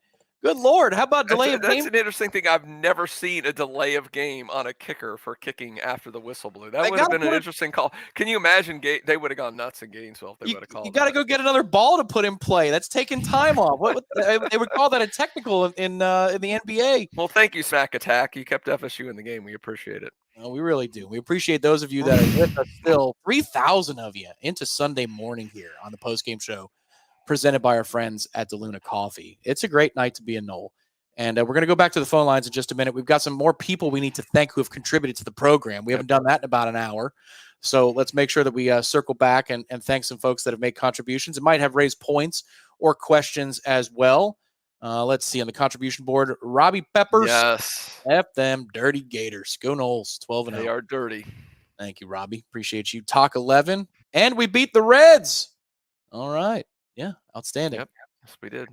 Not sure I get that reference, but maybe that's the Lagavulin talking. Nole of the people, 12-0. And we found out Tate has a little toughness in him. It was ugly at times, but he did it. Correct, Nole of the people. And, Gene, I'm going to cut in after this one. We were requested to talk about Mark Stoops and Texas A&M. Do you have any thoughts on that? Any thoughts at all? Other than I'm sure our producer is very happy about that because he's a Louisville fan, and to get Mark Stoops, who Kentucky's owned them lately, I love Mark when he was here. He was a good guy, which aren't that many in the profession. And I think what he's done at Kentucky, I think he's maxed out. I think there's only so much you can do there. It's a basketball school. It's never going to be able to compete in the SEC at a high level. Obviously, he's going to have unlimited resources. We've seen that if they can pay a coach, if they can fire a coach and pay him $75 million, it tells you what kind of money they have there. So if he ends up, is that been actually Is that official? Somebody reputable reported that, or is that just speculation at this point? Let's go with speculation. I haven't seen it confirmed. So let's play journalism. But no, I think that's a great hire for A&M because unlike Jimbo, he's a likable guy, and I think he's a good coach. He's proven he can get the maximum out of not having the resources. But it's a different animal when you have all the resources. We'll see if he's able to do it. But I think that'd be a great hire from that. I was kind of hoping they would hire Elko just to get him out of the ACC because he's a hell of a coach at Duke. But I think Elko will probably end up somewhere else too because there's no reason for him to stay at Duke. I just like, for us, longtime Nole fans, I know there's a lot of young people out there that are watching, but that Jimbo Fisher is succeeded by Mark Stoops has a kind of sweet flavor to it. Because this is also hearsay. I'm gonna protect myself here if I was gonna do it about Fowler stories. But as I understood it, Mark didn't like Jimbo very much at all. Mark was a little pissed off that perhaps there was micromanaging being done with his defense. And so when he had the opportunity at Kentucky, he was all too happy to take it. And Mark is a really good guy from everything that I've interacted with him. He's a stand-up dude. One of my good friends from high school, Gene, was a graduate assistant under Mark on the defensive side of the ball and has all of the positive things in the world that you could say about like being adjusted as a head coach. It's very difficult to be well adjusted as a head coach in college football. Usually they're a little nuts. I just like that a good guy won tonight and a good guy got the job at Texas A&M and took over for Jimbo. That's kind of sweet to me. He is. And I think everybody that's interacted with him, and I've known plenty of people that work with him, they have nothing but positive things to say. And that's, like I said, that is rare in the coaching industry because for the most part, to do that job Mike Norvell's an exception as well. But for the most part, I mean, they've got to kind of be dicks. I mean, they kind of are. But Mark Stoops, mad respect for the guy. If that ends up happening, congratulations. I'm happy for him. Boy, and tonight's pass rush looked like the Mark Stoops era at Florida State. You had a 4-man pass rush that was furious tonight. It reminded me of the days of Jenkins and Werner and Tank Carradine and others. How many pressures do you think, when I get PFF and I prefer there because they look at the all-22, how many pressures do you think Florida State's going to have total in this game? I mean, 15, 20, somewhere in there. Yeah. It's got to be that high. And quarterback hits too, Gene. They hit Brown a lot. And I think you notice after he got hit a couple times, he wasn't quite as accurate in throwing those dimes all over the field as he was early on. He's like, I'm going to pay the price. Yep. Hi, Jenks. Thank you for the contribution. Undefeated and unconquered. Keep climbing. Before I talk about the next super chatter, and thank you, Hi, Jenks. Director Ben behind the scenes with a stat, Gene, that I think you're going to enjoy and everybody out there will enjoy. Hit the thumbs up for this stat. The Gators had more penalty yards, 50, in the fourth quarter than they had yards, 48, in the second half of tonight's game. So to that point about second half defense, Florida in the fourth quarter, 50 penalty yards. Florida in the second half, offensively, 48 total yards. Nice. Could happen to a nicer bunch, a bunch of thugs out there. Director Ben, thank you very much. I Next mean, up, playing Miami. Yep. And I heard from a staff member, I don't know if I shared this before, that was one of the dirtiest, like yappiest teams they've ever seen at Florida State, how bad Miami was when they played here. Yep. But Florida might have topped that. It's just amazing to me their two rivals are this chippy. I guess they figured the only way they're going to win is to get under Florida State's skin and pull this dirty, underhanded stuff. But it's just sad. And you saw multiple moments tonight, Gene. I'm sure it was easier to see from the press box for Ira or Corey, anybody else that was there in the stands. But you saw multiple moments tonight where Florida State is getting into a kerfuffle with a Florida player. I remember before halftime, Kalen DeLoach was kind of mixed up in a situation, and Jared Verse ran over, grabbed him by the horse collar area, and got him out of the situation. You saw Florida State doing a pretty good job. There were times when, look, we were nose to nose with them, and maybe we were the aggressor. But I thought, generally speaking, when it was getting out of control, we did a very good job of taking ourselves out of those situations so as not to be penalized. Which we did not 2 years ago down there. No, we totally. That was a tough day, Gene, because we took the bait. We took the bait, and that was an interim head coach and a hurting football team that somehow got under our skin, and we looked rattled for the first time. And we should have won that game. That's the thing. If they didn't get under our skin, FSU's 3-0 against the Gators the last 3 years. That game they stole from FSU because to their interim coach, it was good. Florida State's young. They got a new staff in there. Let's go ahead and just be chippy and see if we can get them out of their game, and it worked. Yeah. Let's see. Next contributor to the program is whom? Director Ben. Who do we have to thank next? Johnny Z. Noel Gardner. Nailed it. This team. Gardner, you're getting the name right now, Tom. I am. First time. It's like when I got the phone number right. You finally, maybe my pocket awareness is increasing. Defines resiliency. Verse, Shaheem, Dent. Shaheem, catch the ball. Dent, Bethune, and Fisk completely balled out on D. Johnny got his 2 drops / 3 amazing catches. Trey had 20 plus. Well, Keon's was worse. Trey had 20 plus yard runs for 20 runs, for 1 yard and broke through when it counted. I see what you're saying there, Johnny. So proud of my Noles. That's one thing we do, Gene. This is very much like the running game 2-3 years ago for Florida State. A bunch of 1s, 2s, 0s, and losses, and then some home runs. Some home runs mixed in there. This is more like a Jayshon Corbin offense more than it is last year's Trey Benson offense, but they got the job done when it counted tonight. Yeah, and it's that's what drives you nuts about this. Shaheem does that, or Keon catches that one in the end zone. I know it's a little high, but come on, he's going to be maybe a top 10 NFL draft pick. It's up here. You got to catch that ball. Those are 2 that would effectively put the game away a little earlier than they did.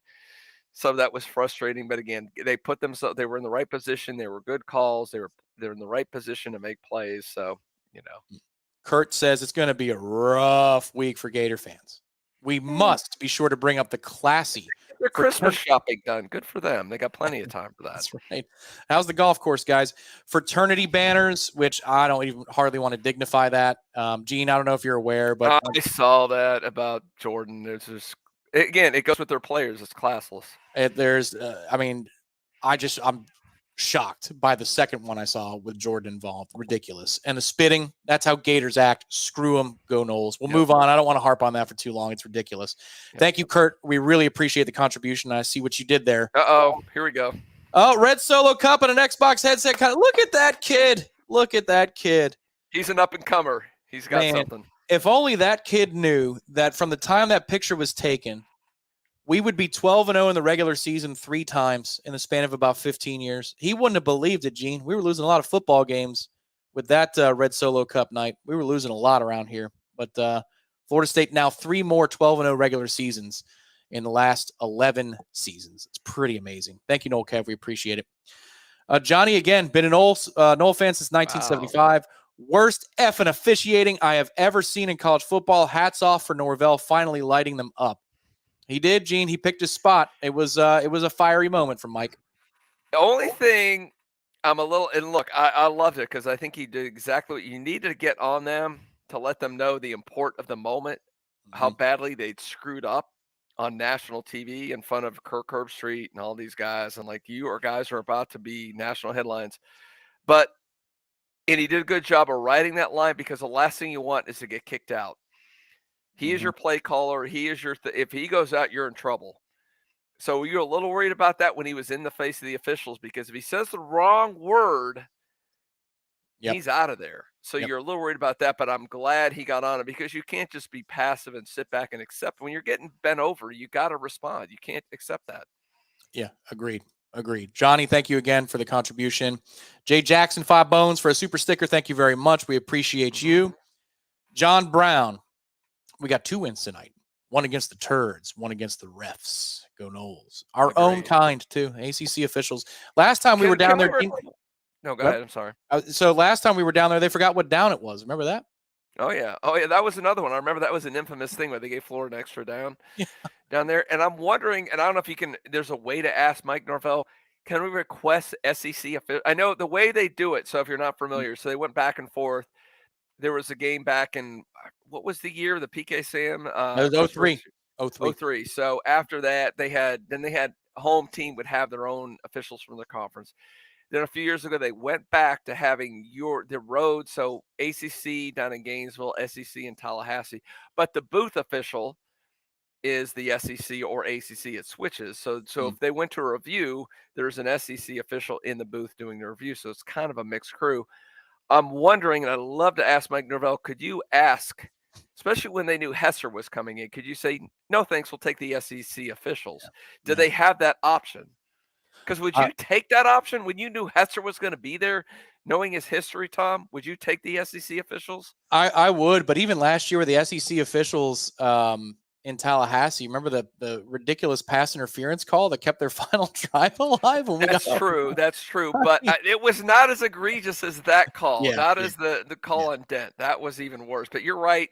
At the end of the game, my gosh, the Anthony Richardson throw out there, that was insane as well. That is crazy. Ed, the Godfather, the sponsor of the program. Thank you so much. We really appreciate you and all that DeLuna Coffee has done for us in the postgame show this year. We are undefeated in the Ed Lemmix postgame show era, 12-0. Awesome. I love the Noles and Warchant. Right back at you, Ed. Hope you and the family are doing quite well on this, a 12-0 early Sunday morning. BF Noles, call us whatever you can call us whatever you want. Now, the people that are TikTokers know that one. But make sure to call us 12-0. Can't wait to see you guys in Charlotte. That's right, BF Noles. Thank you very much. Thank you, BF Noles. Was that the South Park? They want our jobs. Was that voice? Was that? It sounded like that voice. It's a video of a dude on a boat with a pink shirt and he's sunburnt and he says, "You can call me whatever you want. Don't call me that." So okay, I have to look that up. Our younger demo laughed just now. Everybody else not on like TikTok. I didn't. Everybody else like, what are you talking about? Swiss Irish.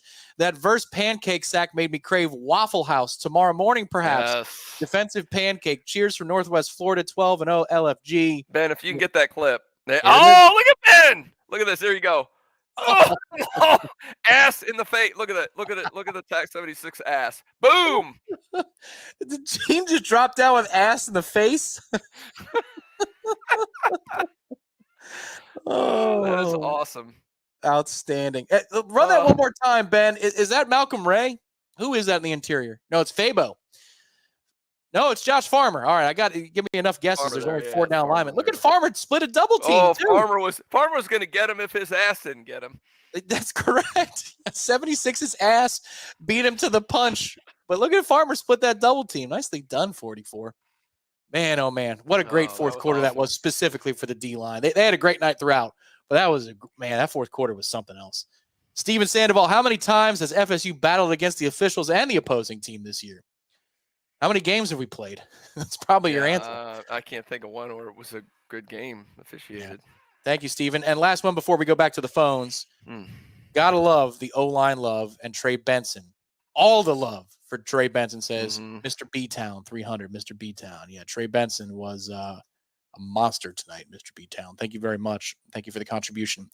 Before we go to the phones, let's take just a quick break with a message from our friends at DeLuna Coffee. We've been raging for over 90 minutes here on Warchant TV, and we are thrilled that nearly 3,000 of you are still with us tonight into the wee hours on a 12-0 Sunday morning. He's Gene, I'm Tom. We will be right back on Warchant Game Day, brewed up by our friends at DeLuna Coffee. Our head coach has a taste for the finer things in life. Personally, I like to picture him in front of a fireplace, clad in a garnet and gold velvet robe, with a glass of Lagavulin 16 and a Cuban cigar. Rumor has it, Coach has a brand new Bengal tiger rug and a photo of Brian Kelly on his mantle. Now, while Coach has high-powered offensive weapons at his disposal, FSU fans need only one thing to start their game day. That's DeLuna Coffee's Blue Angels Blend. Talk about high-powered. This jet fuel in a cup will have you feeling like you can take down a 500-pound tiger yourself. 2 cups will have you wanting to boost an F-18 for the pregame flyover. Our advice, though, leave the hunt to the professionals. It doesn't mean that you still can't enjoy the finer things in life,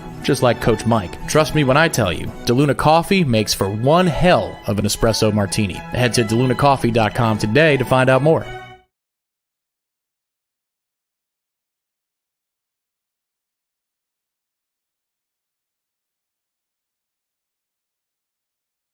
Gene Williams will be back on the screen in just a moment. I'm rocking the DeLuna shirt right now. Thank you very much, Ed, for sending that along. DeLuna Coffee, my DeLuna shirt for the postgame show. It is a 12-0 Sunday morning. And what we're going to do right now is go back to the phone lines. You will be joined by Gene in just a moment, but let's go to Caleb in Hawaii. Caleb, you've been waiting patiently. Welcome to a 12-0 edition of the postgame show. Go ahead, good sir. Hey, Jeff. How's it going? Jeff and Tom. Hey, what's up? You're talking. Sorry. Yeah, no problem, Caleb. Yeah, you're talking to Gene and Tom. You're What's too going fast. On? What's going on? Sorry, I was so excited. And I listen to the Jeff Cameron show so often. I hear you, and I think it's Jeff and Tom. So first time caller, but I wanted to give a shout out to Ralph, a good buddy of mine, Ralph Spartan 071. Mhm. He was going to come over here to the Big Island and watch the game with myself and HI_Noel on the Warchant message boards, but wasn't able to make it. So shout out to him, and appreciate you taking my call. We're 11-0. We tore the heart out of the Gators. They were hoping to get the bowl eligibility, but we took that from them. We grabbed their heart out of their chest, threw it down, smashed it on the floor, and ground it under our feet. And I was listening to what Jeff said when he called in earlier, and he basically took the words out of my mouth. Screw the Gators. They're bitch asses, and they're dirty, and they needed the refs to help them to gain momentum in this game and to hopefully win the game. But we overcame the Gators. We overcame the bitch ass ACC referees and came out victorious. And I just wanted to say, Tom, I heard your take on Tate, and I understand your frustrations, and absolutely have the same frustrations. But I agree with Gene. I think Tate got that out of his system. I don't think he's going to make the same mistakes that he did in this game. I think he needed to get that out. He needed to gain the game time experience. We all know that Tate was a practice All-American, and he just needed, I always felt Tate needed game reps. And once he had those game reps, under his belt, then he wouldn't make the same mistake twice. I think we're going to see that next week against Louisville, and Lord willing, if we make it to the college football playoff, I think we'll see a better version of Tate. But I don't really care about the playoff. Next season, Tate being our quarterback, I think we're going to see someone who makes better decisions, someone that puts these rookie mistakes behind him, and he's going to be solid. Not a Jordan Travis, but someone who knows when to pull it and someone who knows when to run. We saw that when he was passing the ball, running RPOs, he would get into a rhythm. I guess my question for you guys, it seemed like when Tate was passing the ball, he would get into a rhythm, but before he could get into a rhythm, it almost seemed like, Norvell would call a run. And of course, half the time that just was a loss or maybe a no gain. and it almost seemed like it took him out of rhythm. And I'm curious about your thoughts about that. I was hoping Norvell would just let him pass 2, 3, 4 times in a row, and to see how that would work with him, because it seemed like that was his wheelhouse, and it just wasn't happening. But anyway, I love what you guys do, and I appreciate you guys staying up late. It's only 7:30 here, but well after midnight your time. So thank you for taking the time. I love everything you do. Love Warchant.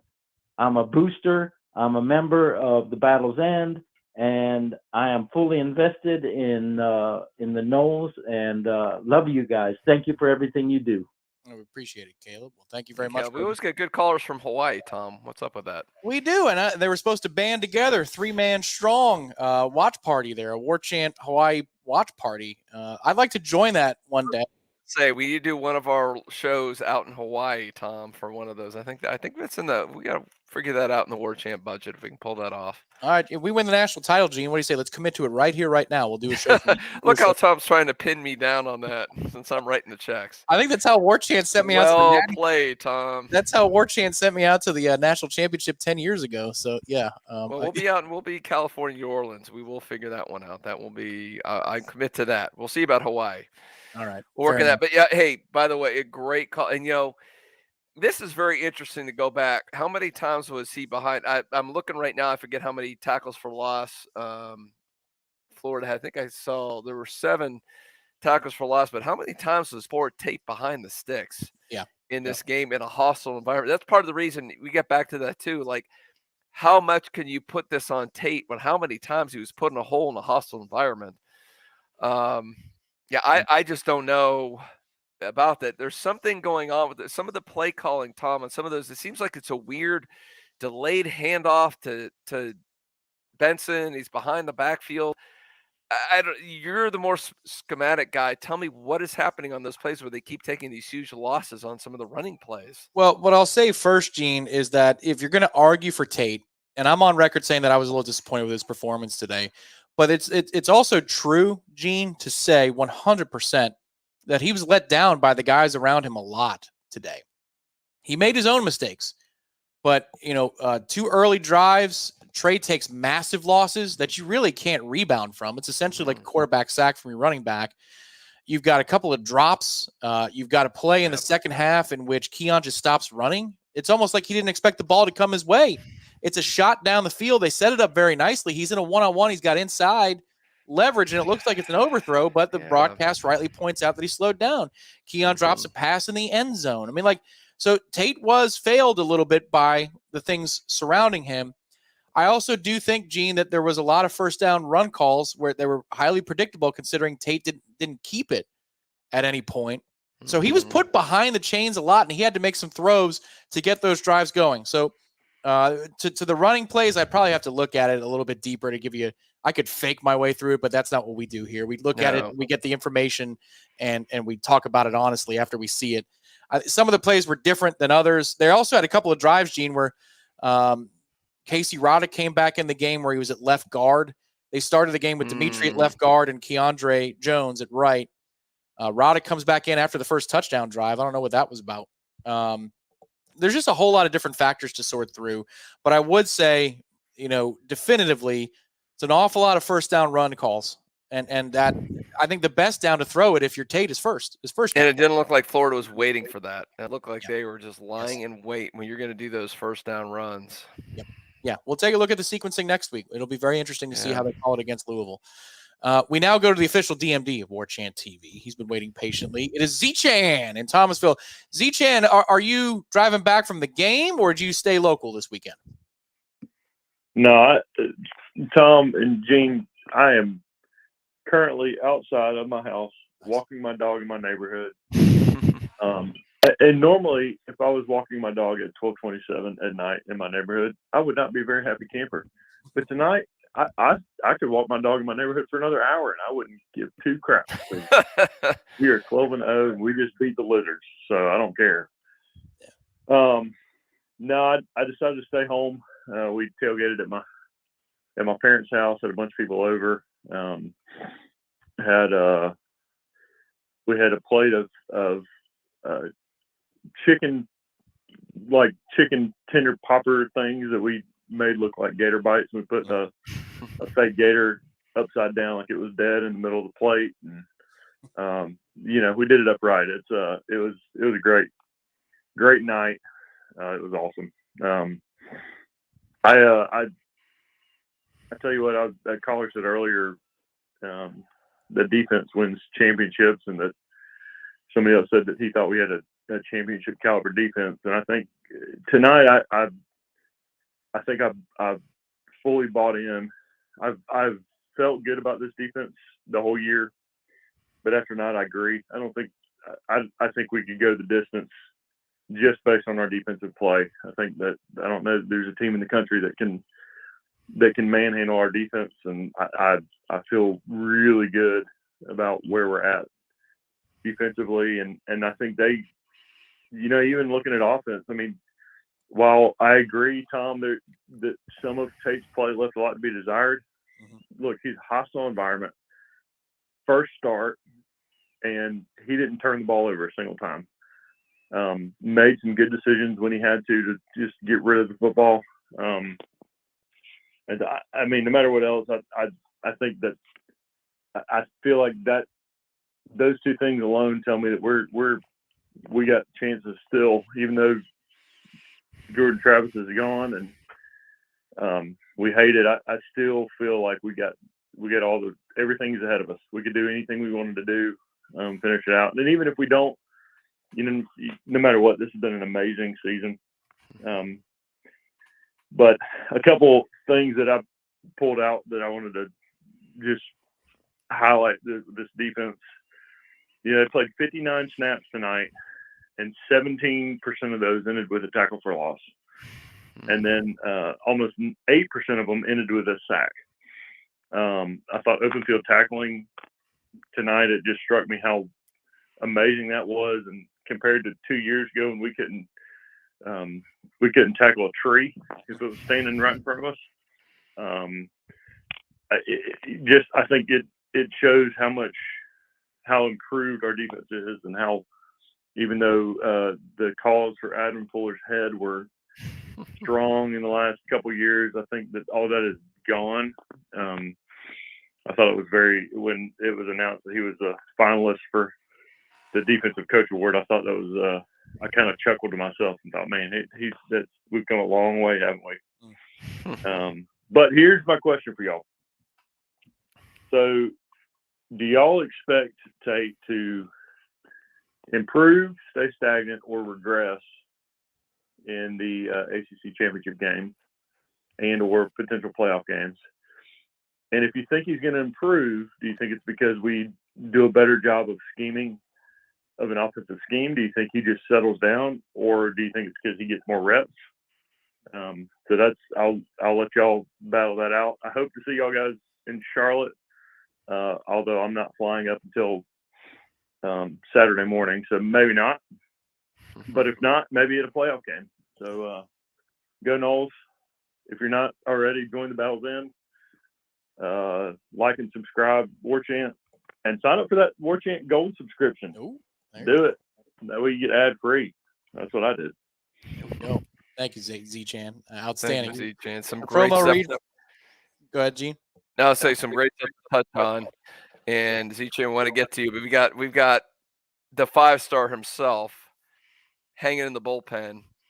So we got to bring him in, and we'll get to Z-Chan brought up some great stuff about Tate, and we want to get to that 100%. But we got Ira in its late as hell in the swamp, and he's got to get the hell out of there. So, Ira, welcome, managing editor, Warchant.com, on the spot down in Gainesville for this, and it's what you see from Florida State. They look like ass for a quarter. And then all of a sudden, first of all, I got to start with this because I went on an epic rant in the beginning. I dropped some F-bombs, and then Jeff came on and did the same thing early on. To me, that was the worst. The call on Dent, I guess it was Dent. They never really specifically said who the penalty was on. Assuming it was Dent, was the worst call I had seen in an FSU game since Nigel Bradham got ejected in 2011. And I looked up, and it was your old buddy, Jeff Hesser, his crew, and we pulled up the 2016 story. Did you really?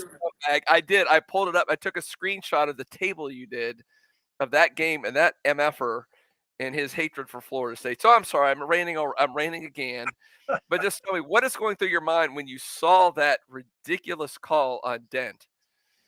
I just couldn't believe it. When it first happened, I thought, well, maybe, and they just turned off the lights here. Sorry about that. Of course, they know you're on. They're like, we don't want to hear this FSU. That's trouble. apropos, Ira. The lights are out for their season too. They're done. It happened so quick. Akeem, it was a great blitz, dialed up perfectly. He gets in there, I just thought, okay, well, he must have targeted him. And then you see the replay, and you're like, no, he didn't. And then I was like, okay, well, they're going to review it and overturn it. But he didn't call targeting. He just called a personal foul, just a random personal foul, which is not reviewable. And yeah, man, before the game, when I walked in, Kurt and a couple other media people said, it's like Jeff Heeser's here. And I started to tweet that story, but I was like, you know what? I'm not going to rile up all the fans. I don't want to create any negative, put that in the universe. And then when that penalty got called, then I was like, okay, I'm about to tweet the story. And then I pulled it up on my screen. I was like, you know what? I still don't think we want that negativity in the universe. So I just said, let's see what happens here. And sure enough, man, they pulled it out. But yeah, that call was ridiculous. Mike Norvell actually said it was ridiculous in his post-game press conference. And it's inexplicable. He hit him too hard. It's just basically, it was like the Josh Farmer personal foul at NC State. Was it 2 years ago? Where basically he just sacked him too hard.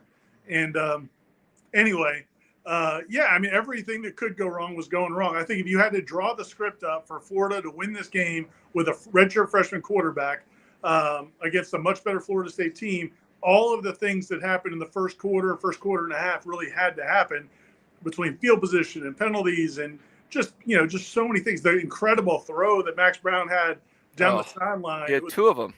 Yeah, but the one where, it's just unbelievable. And so, yeah, you're right. He had a couple of them. And so everything was kind of going their way.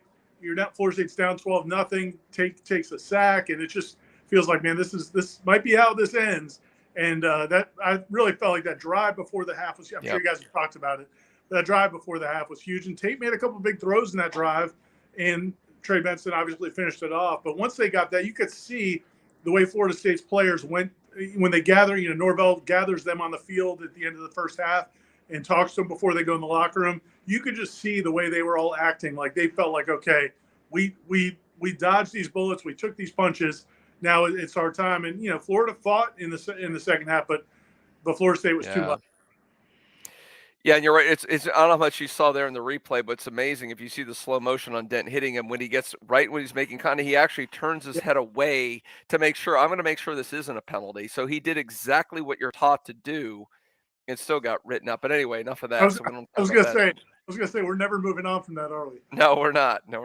But no, Tate, you brought up that drive, and to me, that was the biggest thing. And one of the biggest talking points we've had from callers and from a lot of people in our chat right now on YouTube is, how do you judge Tate on this? And to me, I said, look, it's his first start. It's in an incredibly hostile environment. Everything's going against him. The fact that he pulled off that drive in the second quarter, I think he had the feeling going to halftime, FSU's going to win this game. FSU's been here. They've won these type of games. Florida loses these kind of games. You saw in the second half, they lost composure. Tate did his thing. So how do you if you were to grade Tate in his performance, what do you think of that? Well, to me, it was the exact opposite. Like what Max Brown needed to have happen happened. What Tate Rodemaker needed to have happen, none of that happened. You had so many situations where Trey Benson in the backs. Trey Benson finishes with a great game. 3 touchdowns was huge in this game. This was an all-time great performance to score 3 rushing touchdowns in the swamp, including the dagger there at the end. But man, early on in this game, he and Lawrence Toafili had a couple of runs that really killed Tate, because you can't have him in the swamp making his first start in 4 years in 3rd and long situations. And they shouldn't have been. There was 2 or 3 runs where they should have been in 3rd and 5 or 2nd and 5. And instead, they take tackles for loss. They bounce things outside. And now you've got a situation where you're dropping that kid back in the teeth of not a good Florida defense, but any defense. Like the safety, they sent like 7 or 8 guys. And now that's on Tate. He needs to get rid of the ball. But it's also, it's a tough situation for a kid making his first start in this stadium where they feel like this is a chance to save their season. So I thought Tate played well in moments. It was not a good game overall for him. But again, I felt like there were so many things they did, including the coaching. I didn't think some of the play calls early were not helping him either. And I just felt like they didn't put him in a great situation in these circumstances. I'd like to see how he plays against Louisville on Saturday. Then I think we'll have a better idea of what Tate could be. That's exactly my point. I said this was passable, but I go his final exam is going to be against Louisville in the ACC. To me, there's no jitters. It's going to be an FSU partisan crowd in Charlotte. Let's see how he does there. So Ira, flipping to the other side of the ball, because to me that's the story. Is Adam Fuller's defense in the second half? And our caller Bob called up early with a stat that Florida had more penalty yards than offensive yards in the second half. So you might want to save that for your story. Credit Bob for that, who called in. But I mean, if you've seen, and Bob went through every single game, and you throw out some of the garbage time stuff, special teams, scooping scores, it's unbelievable how good this defense has been in the second half. You saw it again today. You know, when that defense gets in that rhythm, you just know that other team's not going to be able to do anything. Yeah, for sure. And, you can discount it a little bit because of the Florida situation. Sure. They didn't have Hurts as well. But yeah, man, it is what they've done all year. So this wasn't a one-time deal.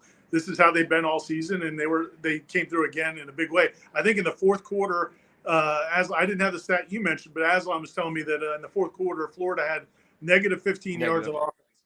I mean, that's incredible. And again, I know they were in a situation towards the end where they had to throw it, and that was a bad situation for them. But yeah, man, I thought the defensive line played really well. Jared Verse, I think Mike Norvell said he thought it might have been his best game. Braden Fisk was big. Kalen Deloche getting the pick at the end. I mean, so many guys. And the only thing that worried me a little bit was they had a couple of chances to kind of knock it out. When there was a sack where Max Brown throws it, and the ball goes up in the air, and Renardo Green, instead of making a play on the ball, they end up almost getting a first down out of it.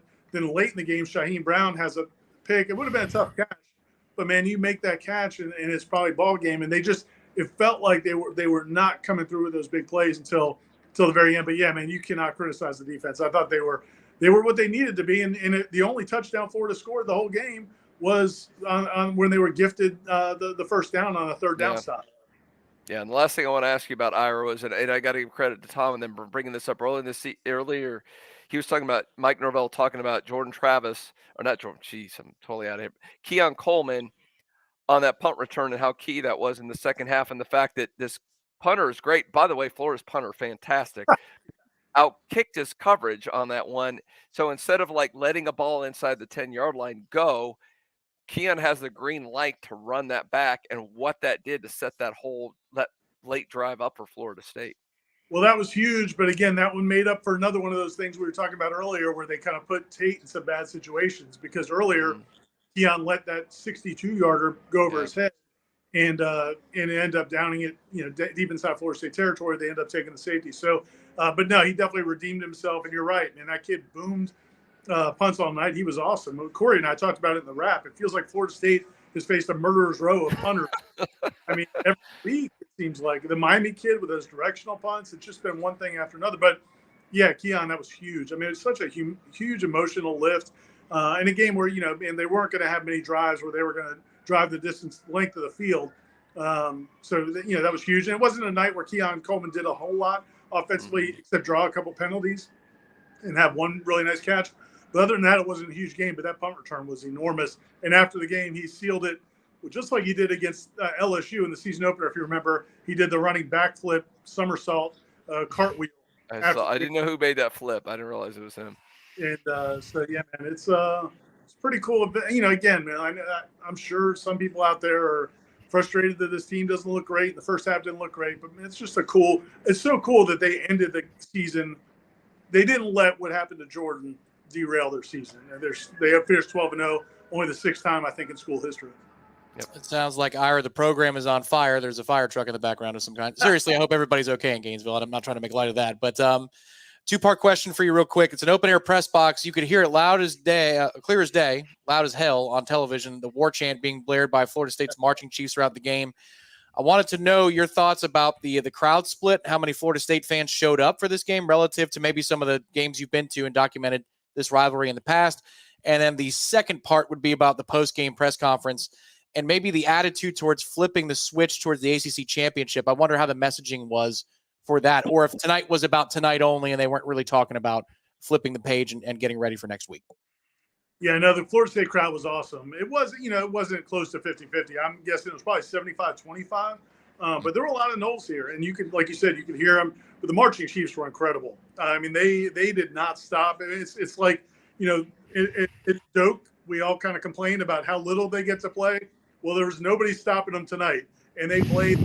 They played during Tom Petty. They played during Florida at the bottom. I mean, they played nonstop, and they really kind of got the crowd going. The war chant was going really loud. The fans just were really. I mean, again, they were a factor. There were a couple times where Florida's on offense where I thought Florida State's fans doing the war chant were affecting Florida's offense, especially a redshirt freshman quarterback. So the crowd was awesome. Noles represented. The Chiefs were great. As far as looking ahead, they actually talked about that a little bit. I kind of wondered if they would focus, like you said, maybe just this was about tonight. This is about the regular season. But when I asked Tate Rodemaker after the game and a couple of the other players about it after the game, Tate was like, "We're finishing this for 13." Like he immediately said, "No, we're finishing this for 13." So yeah, man. And I think it was Benson or Verse. One of them said, "Tomorrow morning we're getting right back to work and we're doing this." So I don't know, man. I think that this was a nice win because you had to gut it out, and it was so many things that were challenging, especially the Tate Rodemaker having to make a start here and all that. Now I think you're going to have some even footing going into this Louisville game. Like you're not going into a road trip to the swamp. You're getting a little bit more time to prepare. So I think, I think they feel like they're going to play really well in the ACC championship game. And if they do that, then, and if they play well, they deserve to be in the playoff. We'll see what happens. Yeah. Appreciate it, Ira. I know that there's a lot of content to come on warchant.com, including Corey's column, your 3-2-1. You're going to get in right now around 3 o'clock in the morning. So we appreciate you taking the time.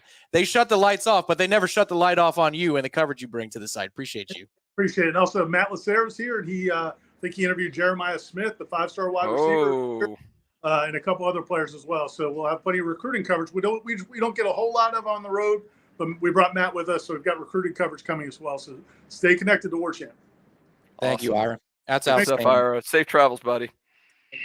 Safe home from the swamp where they turn the lights out on their season. As soon as Ira went on, they're like, nope, not giving them lights. Actually, better yet, we turned the lights out on their season. That's what we did. We turned the lights out on Florida's season. An outstanding night. And I got to say to Dr. David Plack and all the marching Chiefs out there, that you guys were playing the war chant during Tom Petty brings so much joy to my heart. Gene, that's phenomenal. That is literally Petty in the best way that they did that. That's outstanding. And I used to like Tom Petty. They indoctrinated as their fourth when they go in the fourth quarter and they play "Don't Back Down." And it's just like now I'm like, I can't hear it. But that's awesome that they were playing over that. I'm sure. I mean, how much you would like to be there, Tom? And congrats to the FSU fans. You can see the consternation on their faces. I can just picture it. How dare you play the marching Chiefs over Tom Petty? What are you doing? I can see that right now. Spit on that is what I say. Yeah, spit on that. So I was thinking of that too, Tom. How many T-shirt ideas we got? Spit on that. We got Waffle House. Spartanol brought up the bitch ass. I mean, you've got so many good ideas for T-shirts from this game. It's unbelievable. We can't be remiss. Z-Chan, and thank you again for calling in, the official DMD of Warchant, calling in and giving his input there. And he brought up a lot of good points about the defense and how well they played, and all those 70%. He brought up that stat of plays on offense were tackles for loss for Florida, and what Tate had to overcome. And I throw that out there too. So what I'm saying, I think Tate did perfectly fine. The fact that he didn't turn the ball over, he put the team in a position when they needed to. When they needed something, he came through, and he didn't lose the game for FSU. And that's all I expect out of him in this game. Yeah, he also had a question about, do you think Tate is going to regress, progress, or remain stagnant next week? And I put that in the notes because the show has been so jam-packed, and thank you to the 2,000 plus who were hanging with us. We're going to have to part at some point, and we're going to take whoever's in the caller queue right now. You're safe, and we're going to hear from you. No more new calls. So Screener Terry behind the scenes, hope you're enjoying a scotch, my friend. No more new callers. Everybody in the queue, you are good to go. Terry texted me. He wants to be on that Hawaii trip as well, of course. Well, you know what? This has been a fun year to screen calls, I imagine, versus a lot of the previous years. The holiday party, we'll make sure we'll share a scotch together. I think Tate's going to, like, for how I feel, Gene, which is, it's my opinion. And if you disagree, that's great. That's fine. I was a little disappointed. Maybe that's a me problem. Maybe I put Tate's performance in my brain a little bit too high before it happened. Maybe I had too much of a hope, but I think he's going to progress because if you can survive that atmosphere, Gene, and that situation, you could come out on the winning side of it. You can make throws on 3rd down and 4th down to keep a drive alive, keep a game alive, go 90 yards down 12-0. You're going to be much more confident next week in the ACC championship game. So I think he won't remain stagnant. I think he's going to get better. What do you think, Gene? Yeah, obviously I'm a Tate guy, and I love him. I think he's going to definitely progress. And I threaten, and the detractors will say that's not a good defense, and that's fair. That is a good point. But to me, it was more about the environment and the situation to me than the defense. He's playing a better defense against Louisville, much better defense than what Florida brought to the table. But it's going to be a totally different. I think the pressure's off, the chip's off the shoulder. He can play a little looser. Plus, you got to remember the coaches. This is the first time them coaching and interacting with him and calling plays with him in an environment. They got you can do practice all you want, but it's not the same. Now they have some film to look at. This is what he's good at. This is what he's struggled at. We need to call a game that works to his strengths, and I think that will help going into that Louisville game. So I would be, if he doesn't, I'd be shocked if he didn't progress, if he didn't look better next Saturday. Okay, so if you're listening on the podcast tomorrow or watching on a Sunday and enjoying the postgame show because he went to bed at 12-0, it's being reported now that Mark Stoops is going to remain at Kentucky. So apparently maybe Kentucky came back with a nice little raise for Mark Stoops. That's speculation on my part. Good for Stoops. But for those of you that are watching late and you're saying, hey, idiot, he's not going to A&M. Remember, this is real time on Saturday night, Sunday morning. So now everybody, and I saw a couple things come up on the scroll that a lot of people were expecting him to go to A&M. Yep. It wasn't reported, at least by not that I saw viable service, but there was a lot of speculation it was going to happen. We never said he was. Yep. But no, I think that's a very interesting Kentucky Sports Radio, and that's Matt Jones right in the On3 network, and he's as connected as anybody if you're not familiar with the Kentucky market right there. So that is huge and good for him, because we talked about one of the things I brought up this week a lot of times, Tom, is the fact that Tate Rodemaker stayed at Florida State, which is the anomaly. Most kids in his situation, he would be starting at a lot of Division I schools right now, and he stayed the path, which is unusual. And Mark Stoops, I'm sure, I can guarantee you they're paying him more money than Kentucky is. Yeah. But, good for him. Maybe he's happy there. He's got a family there. He's making millions anyway. So why not stick with something you're comfortable with? I'm happy. And for a guy like Stoops, I'm not surprised. Yeah, that's got to be a sizable raise. We'll find out what those details are as time goes on. Yeah. We now have, so the lines are full. Folks, we're going to each and every one of you. We've got more people to thank in the super chats. Before I get to the first caller, thank you to DeLuna Coffee again. This has been a perfect season on the Warchant Gameday Postgame Call Show. Ed, Brett, you guys are freaking phenomenal. And folks, support DeLuna Coffee. Please. They're great people. And we're very proud to be sponsored by DeLuna Coffee. So now we go to Boise, Idaho. And we're talking for the first time since September, John in Boise, Warchant TV's worldwide. John, welcome to the program. Go ahead. Hey, how you guys doing? Long time no call. Long time no call. Nice to have you back, brother. Yeah. Yeah, listen, I prefer the Buccaneer hat, Tom, that you wear.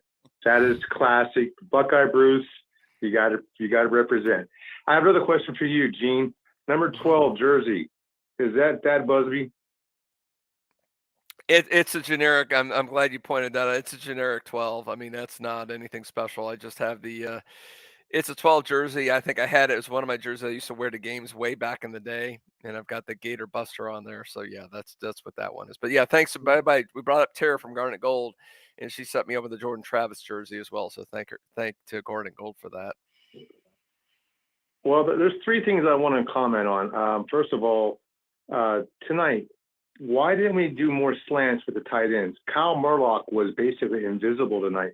I mean, he's 6'7". That is wide open. I understand he's got all this pressure, but God, roll him out some and hit tight end. That's a one. Second of all, I think the play that turned the game around was Jerry Jones tackle on Entenmann. That first down, his second down, and second and 14. Yep. But and the thing is that out in Boise here, I don't get to see a lot of the games because everything is hard, and happen to watch it through the internet. I had 45 people at my house sitting out on my patio. We were watching it, freezing our asses off, but watching the game.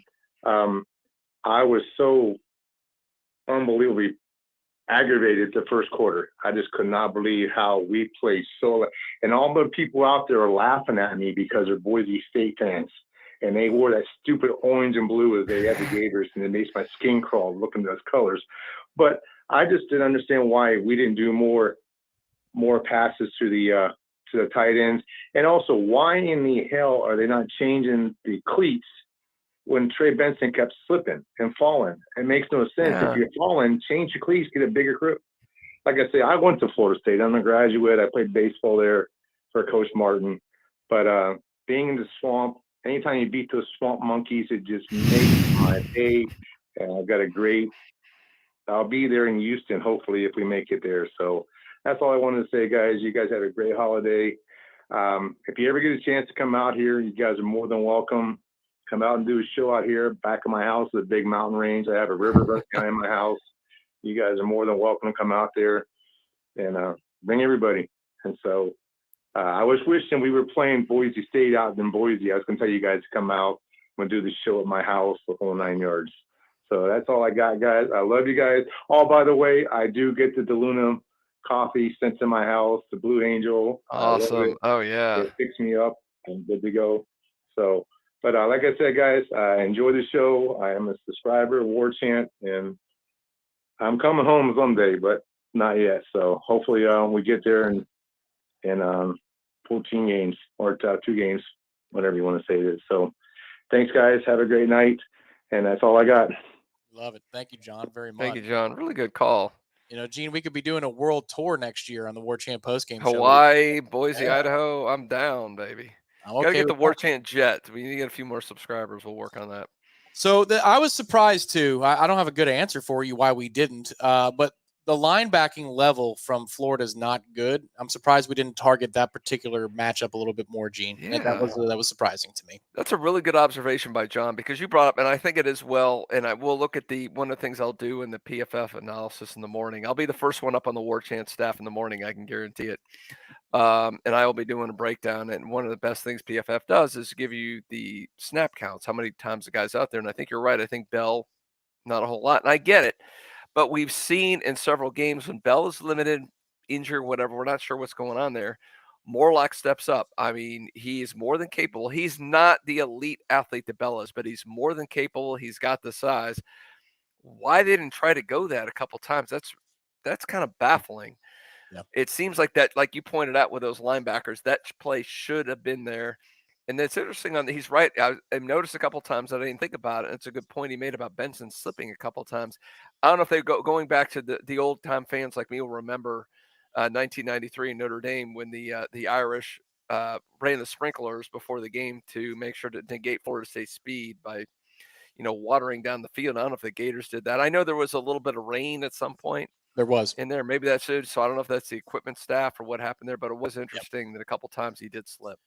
Yeah, there was rain before the game for a healthy amount of warm-ups as well. So they kind of should have known with warm-ups being wet that that was going to be an issue. But whatever it was, Trey Benson did not fall down when it mattered. No, at the end, he definitely did not slip at the end to ice the game. So thank you very much for the call. We appreciate that. We now what go do you to think about Morlock, though? What do you think about that? Why didn't they try to go to him a couple times? I mean, like I'm saying, I think it's an advantageous matchup, but and he's right not to go to Bell because Bell's hurt. So I get that. Right. And some people in the chat are saying, well, we didn't go to tight ends because Bell's hurt. I got you. But he was asking about Morlock. So you got a really good number 2 there who's proven it. He's been in big games in clutch times and he's come through. So yeah, it was interesting. I don't know. It was the cleanest call game. You only ran 3 plays in the first quarter though. Maybe that's a question worth asking Mike Norvell, which is, do you get out of sequence if you only run 3 plays in the first quarter, or do you stay on your script? Like, what do you do in that moment? Because it just feels there's more pressure on an offense when you only touch the ball for 30 seconds in the first 15 minutes. That's got to be a tough thing that Tate had to overcome, another mental hurdle that he had to overcome tonight, and overcome it he did. We now go to Greenville, South Carolina to talk to Seminole Jared. Seminole Jared hasn't called this program in 2 years. Been a lot of wins in the last 2 years since he last called, but welcome to the program, Jared. What's going on, y'all? What's going on, Tom? Hey, man. We're happy to be talking to you. Not much.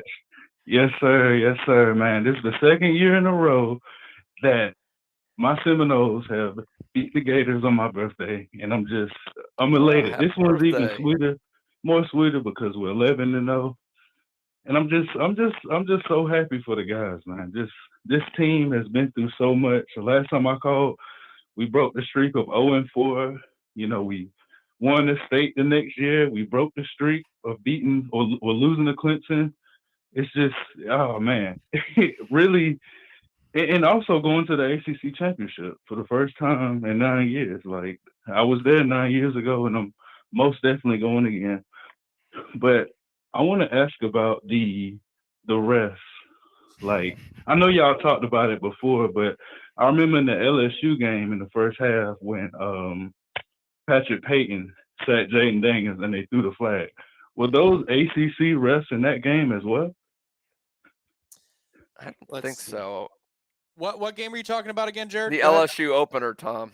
Oh no, those were Big 12 officials. The opener. Yeah, I thought they were neutral. They were. Those Yeah, were they Big were 12 officials. Yeah.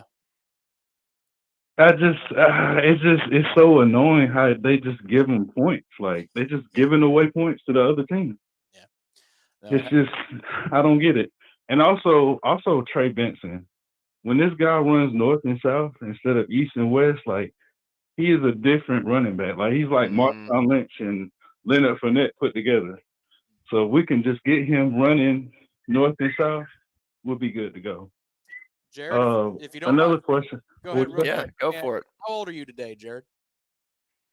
31. 31. Happy birthday to you. Very young. Happy birthday, buddy. Go ahead. Okay. My final question is, do you think this defense is good enough to ride all the way to Houston and win an Natty? Okay. All right. That is a heavy question. That's a very good question. If they play a Big Ten team in the playoff, yes. Yeah. I thought about that before, and someone brought this up about, I'm like, I would love to play Michigan in the first round. Yep. I don't know if they'll score, but man, they're not getting 20 points. They'll be under 20 points. Yeah. Against Florida State, because this defense, the question, Jared, is not, is the defense good enough? It's the question, is the offense without Jordan Travis? The defense is good enough to win the national championship in my mind. What I've seen, especially in second half, if you're in the game in the second half, you're good enough to win it. What I don't know is, are they good enough with that offensive line, with a backup quarterback, to beat a Georgia, beat someone like that? I don't know. I can't answer that. The matchup with Michigan potentially is just juicy. It gets me excited. I would, just because we know the history of Florida State against these slow Big Ten teams and what happens. And it's just, they don't have McCarthy doesn't move like Daniels or somebody else that we played, and I think Keon's a little familiar with them. He is very much. Think he might be motivated? Oh, absolutely. Absolutely. I love that matchup for our defense. If we could get a piece of Michigan in the Rose Bowl, I would love that to be the Rose Bowl too. Oh, you want to play a Big Ten team in the Rose Bowl. I think oh man, I hope that's what happens. But we appreciate the call and thank you for all the points. And most importantly, Jared, happy birthday to you. Hope you're enjoying. It sounds like Gene, he has that joy in his voice, we all should. We all should. You're right. Like, at times we come out swinging with either the officials or the broadcast or even our own failures, the things that Florida State could have done better. But Jared's got the right perspective. He's thrilled. He called he last called when we went 1-4, and he was talking about, thank God we won and we didn't go to 0-5. And I believe that was Syracuse that day. And think about how far we've come. And he's got the right attitude, which is one of, look at what we're doing. It's like it happened overnight. It's kind of crazy. It's fun. Yeah. And he also threw some props out to Trey Benson, which is well-deserved. Yep. He's absolutely right, man. When he gets past that, it's so much fun, because you feel it, Tom, and I do too. When he gets to that second level, nobody get an angle on him. It's amazing how fast he is. And I don't think we can appreciate how good he is. And like you mentioned, that jump cut he had in the game-clinching touchdown too was freakish. I don't know if there's how many running backs.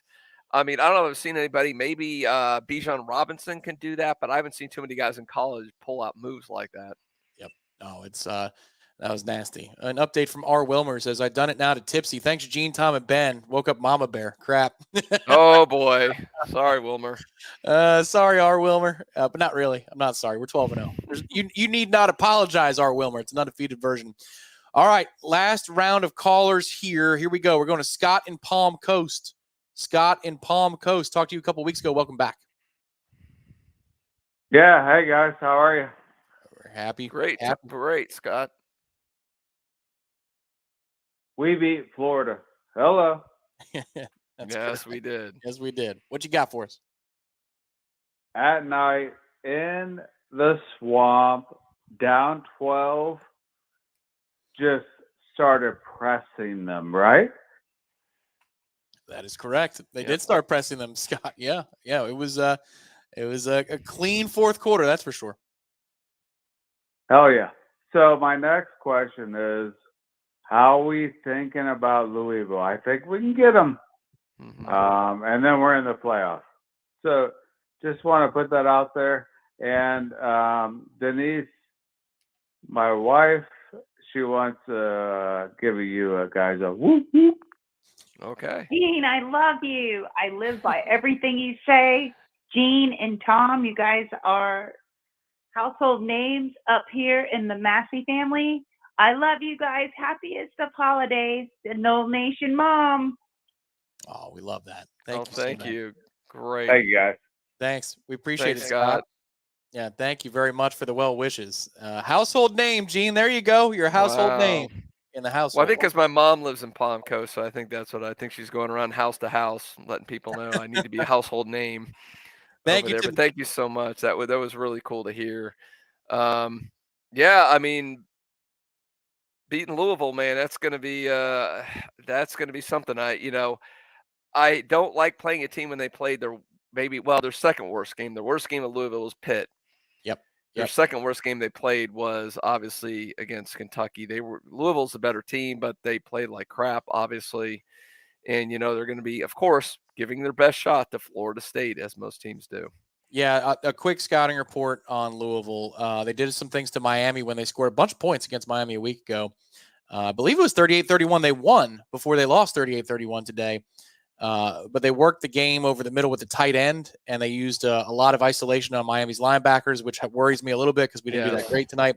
But as the statue of a quarterback, which I love, the way this defensive line finished tonight's game, yes, please. Let's see if what you don't have the spy, that helps out that line big time. And he's got a less than stellar arm in terms of arm strength. There's going to be some opportunities if Plummer's off schedule for us to take the ball away. So I like our chances next week very much. And thank you to Scott. And I believe Denise was her name. Thank you, Denise, to the Massey family for the well Can wishes. you get the final score of the Georgia Tech game? So, by the way, Florida State beat Florida by more points than Georgia beat Georgia Tech.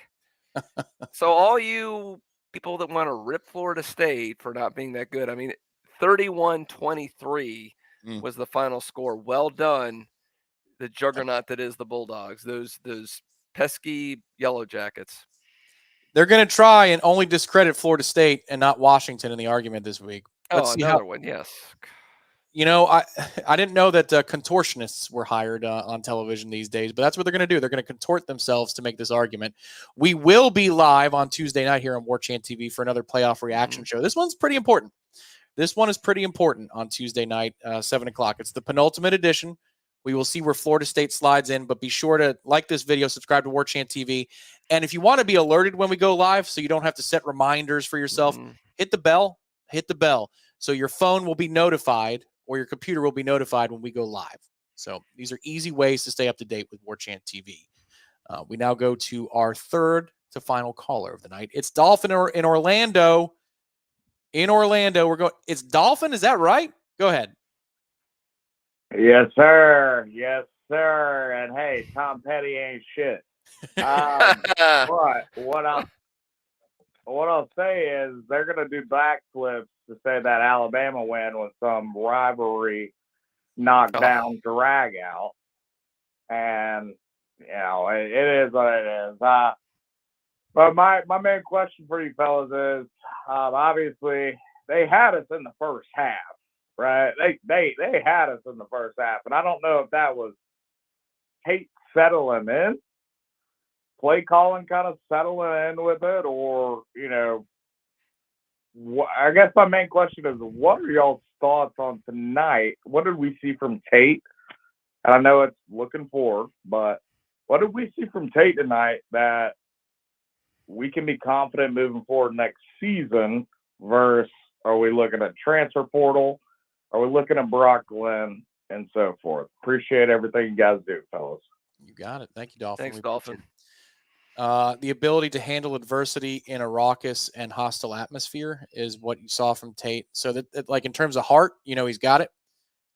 He did make some throws. He was behind the chains all night, and that's not necessarily his fault every drive, Gene. But on 3rd and longs, he made 4 or 5 and 1/4 and medium. Big time throws to put Florida State in position to continue a drive or score outright.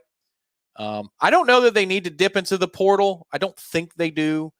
But I don't think that Tate's performance tonight closes the door on the battle that's coming this spring. He might have a performance, Gene, this weekend against Louisville or in the playoff where you say, that's it. It's his team. This is his program now. Tonight wasn't that night. I don't think he shut the door on that discussion. No, not at all. As I've said a couple times, I think the ACC championship is his final exam, and we'll know, I think, at that point going into the spring where he lays in terms of all this. If he goes out and let's say he does, one of the earlier callers talked about, is he going to progress? If he progresses, let's say he goes out as a really good game, FSU scores in the 30s and the offense is clicking. I think it's his job, and I think FSU's in a very good position going in next year. If he struggles a little bit, then I think it's going to be him or Glenn. And I do not think there's any chance FSU goes in the portal. Unless you're getting some elite quarterback to come in here, which he's going to have to beat out 2 guys who've been in the system. They're just, it's one thing to say, I'm going to go out and we're going to get a Caleb Williams to come here. That's not happening. You're not going to get somebody like that. Anybody who's on the borderline, they got a 1 in 3 chance of winning the job. They're not going to do that. So I just think, I know the thing is with Mike Norvell in most positions, portal is completely in play. I don't see it at quarterback. That's on there. And look, the positive is, to me, he didn't commit a turnover. He kept FSU in the game when the game was on the line. When he needed to make a drive, he came through. Credit to that. I still have an issue with it. And Tom, and like I said earlier, you and D-Rob brought this up very astutely. He tends to hold the ball too long in certain situations. You got to be able to read the room. When a team is coming at you in a hostile environment, you're backed up against your own goal line. You can't sit back there and make reads. That's safety. He didn't technically turn the ball over, but that was kind of a turnover in my mind because that was a mental mistake on his part. You have to have the quick read. If it's not there, throw the ball away. It's that simple. Yep, agreed, 100%. Looks like breaking the rock tonight were Trey Benson and Tate. Tate got a crack at breaking the rock as well. So it's a moment that he will never, ever forget. Nobody on defense, huh? I didn't see one now. I'm not watching the video. I just look at 2 still images on the FSU football account. Somebody on defense or Fuller has to break it because the defense won the game in my mind. It was on them. I tend to agree. We now go back to Hawaii for the second caller of the night. Yes. And it is Ralph in Hawaii. Ralph in Hawaii. That's those images on the screen were FSU football, just to credit them, make sure that we do the proper credit them. They will nail us with copyright stuff if we don't That's credit correct.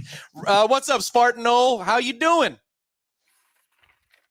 Aloha, everyone. I am blessed, and I pray that everyone has had an amazing Thanksgiving holiday season. Thankful for all that we have. Certainly thankful for a 12-0 football team. And let me be the first on here to wish everyone a very blessed and happy Mele Kalikimaka. Merry Christmas to everyone early. Jared, happy birthday, brother. 31 years young.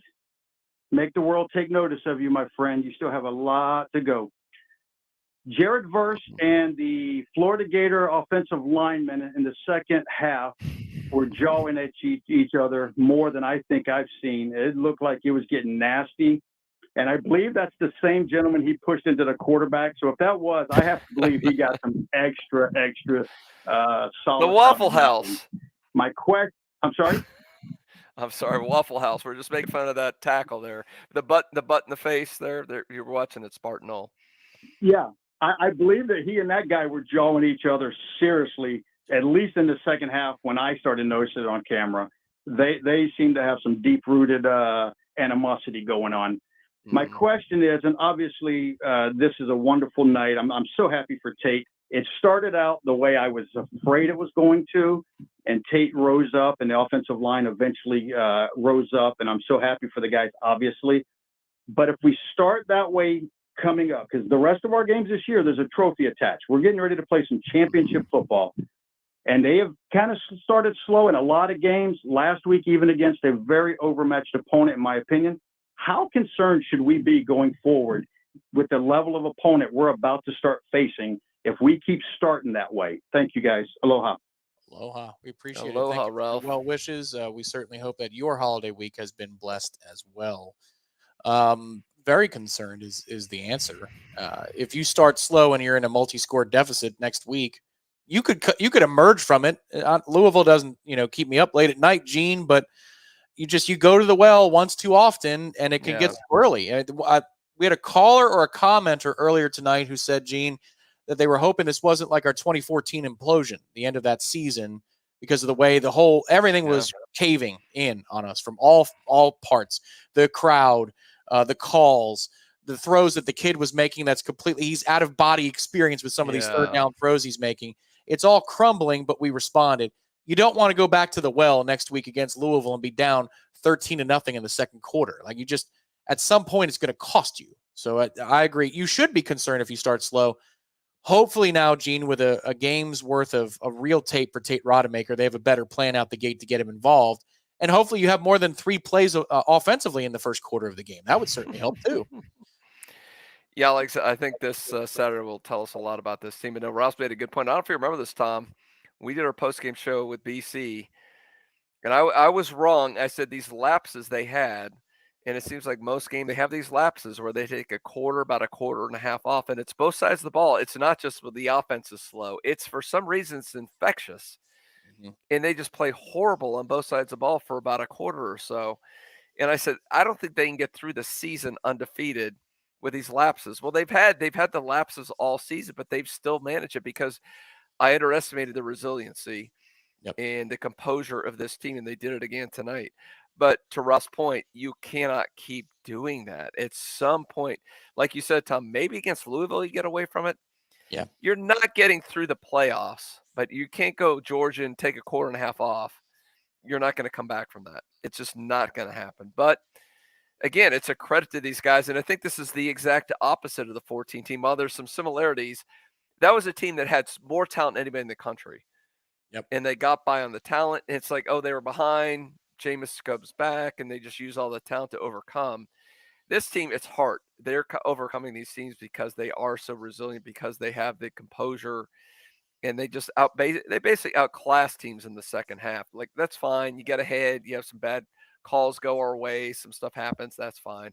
We know we're going to wear you down in the second half. And it seemed like this team never faded. The second half, you almost had this weird feeling. Doesn't matter what's happening on the field. They're going to win the game. Yeah, they're just so easy to root for. Gene, this is rapidly becoming one of my favorite teams in the period of time I've been covering Florida State. The first team I covered in the industry was 10. And that 2010 team is top 3. 2013, of course, is top 3. This group is now top 3. This is just such a likable bunch. And last year's team was very, very much the same. And sometimes you bring a lot of the same players back. It's not the same kind of feel. See 2013 and 2014. This group was likable last year. They are again.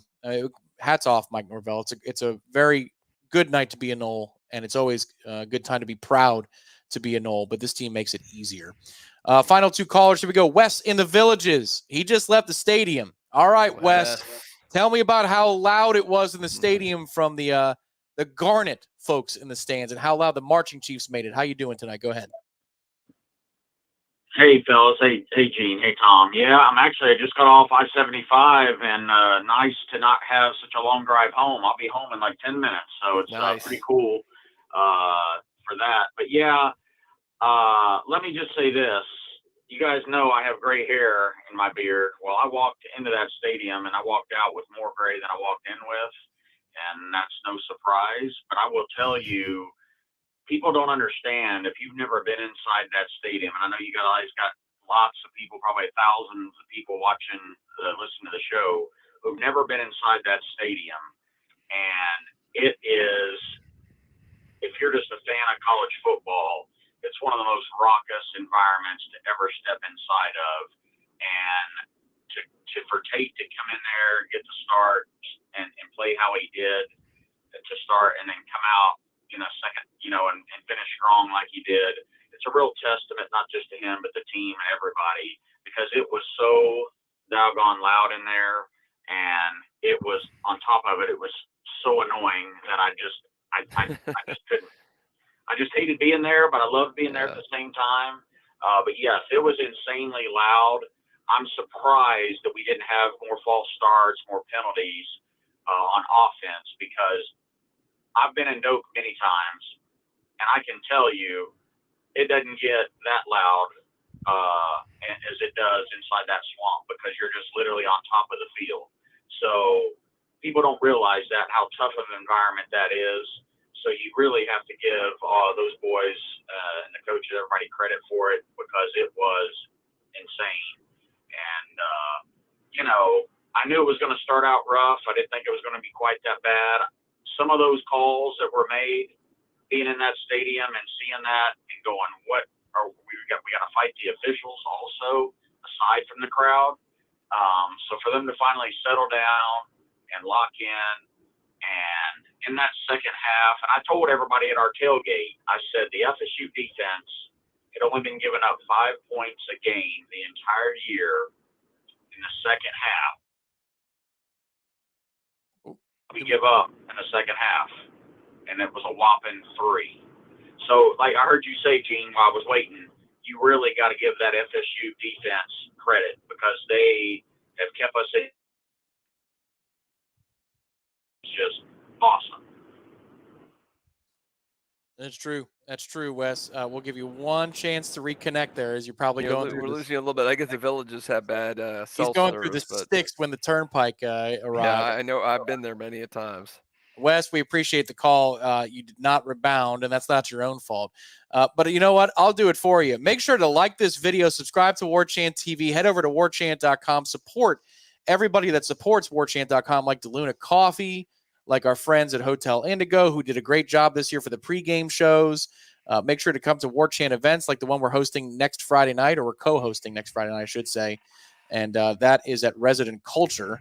Culture South End of Charlotte at 6:30. And if you like a new and improved version of Warchant.com, it's called Warchant Gold. Sign up for Warchant Gold right now. It's 40% off.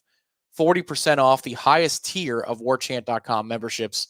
That is an incredible savings. It allows you to get the following benefits. Warchant Gold, 15% off all purchases at Garnet and Gold. That's an extra 5% bump, which is outstanding.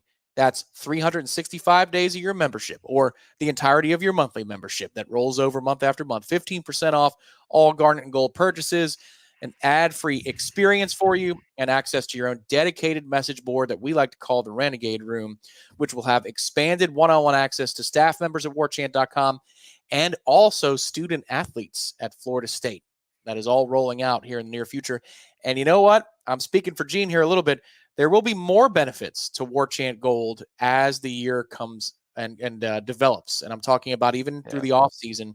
There are going to be more ways that Warchant Gold members either get extra value, save off of things like Garnet Gold purchases. It's a great time to sign up. 40% off through Monday. I think, is it midnight Monday, Gene? Midnight Monday. So yeah, you've got a couple more days to get on that. Outstanding. And, so that's a really good deal right now. Get back to Wes, and I know I see some of the people that, if you've been in the swamp, look, we hate to give credit to anything Gators. I understand that, but it is a true home advantage. It is raucous down there. It is an unbelievable advantage they have when playing at home. And I learned that, Tom, and I'm going to age myself a little bit. When do you think my first game in the swamp was? Oh, God, I don't want to offend you, but I can offend myself if you don't want to answer so we that. play in odd years. I will guess 81. Oh, come on now. I'm not that old. Jesus. I didn't want to offend you. I was like in elementary school, whatever, back then. Man, I didn't know if you traveled down for some reason. I know you're not from the area per se, but I didn't know if you traveled down as a kid and went to a 87. 87. All right. Was there? I think it was a sophomore at FSU, so whatever. I was 81. Jeez, I was really freaking young. I guess Corey was going to games with his dad when he was like 10 years old. That's what I didn't know maybe if you made a college football road trip as a kid, So No, I was not here. But anyway, so 87. So I saw Emmett. I was blown away because I'd never I've been in Doak for some game that Emmett Smith played in that game. Florida State, I think, won 28-14 in that one. And I was there. I saw urine bags, Tom. So I knew, like, what is this nonsense? the fraternities where they're throwing these bags of yellow. I'm like, what is that? And a buddy of mine said, that's Florida throwing urine bags. That's what they do here. So I was indoctrinated very early to the scum that is the swamp and how difficult it is to play there. So, I mean, again, hats off to this team for overcoming that, playing down there. And again, I think Tate, after experiencing that, it's nowhere but up after that. Yeah. Yeah. Agreed. Yeah. Well, now they've graduated to banners that are ridiculous. You should be ashamed of yourself, those fraternities. And I would say that if Florida State fraternities put out crap like they did today, at any rate, though, they've continued. They've been consistent on that through going back that several decades. Spit on that, fellas. All right, our final caller of the evening is Justin in Tallahassee. Justin, thank you so much for your patience, and thank you for waiting on us into the wee hours on a Sunday morning of a 12-0 show. Go ahead, Justin. Welcome. Hey, Tom, Gene. This is Drew and Justin in Tallahassee. Hope you guys are doing well. I want to give a shout out to Alicia and Johnny Mack and the gang and Cruz for bringing home a win from Gainesville, and our beautiful wives. They're messaging us over here, Christina and Mary. But yes, just put one statement. That was the worst roughing pass call I've ever seen in my life. Yep.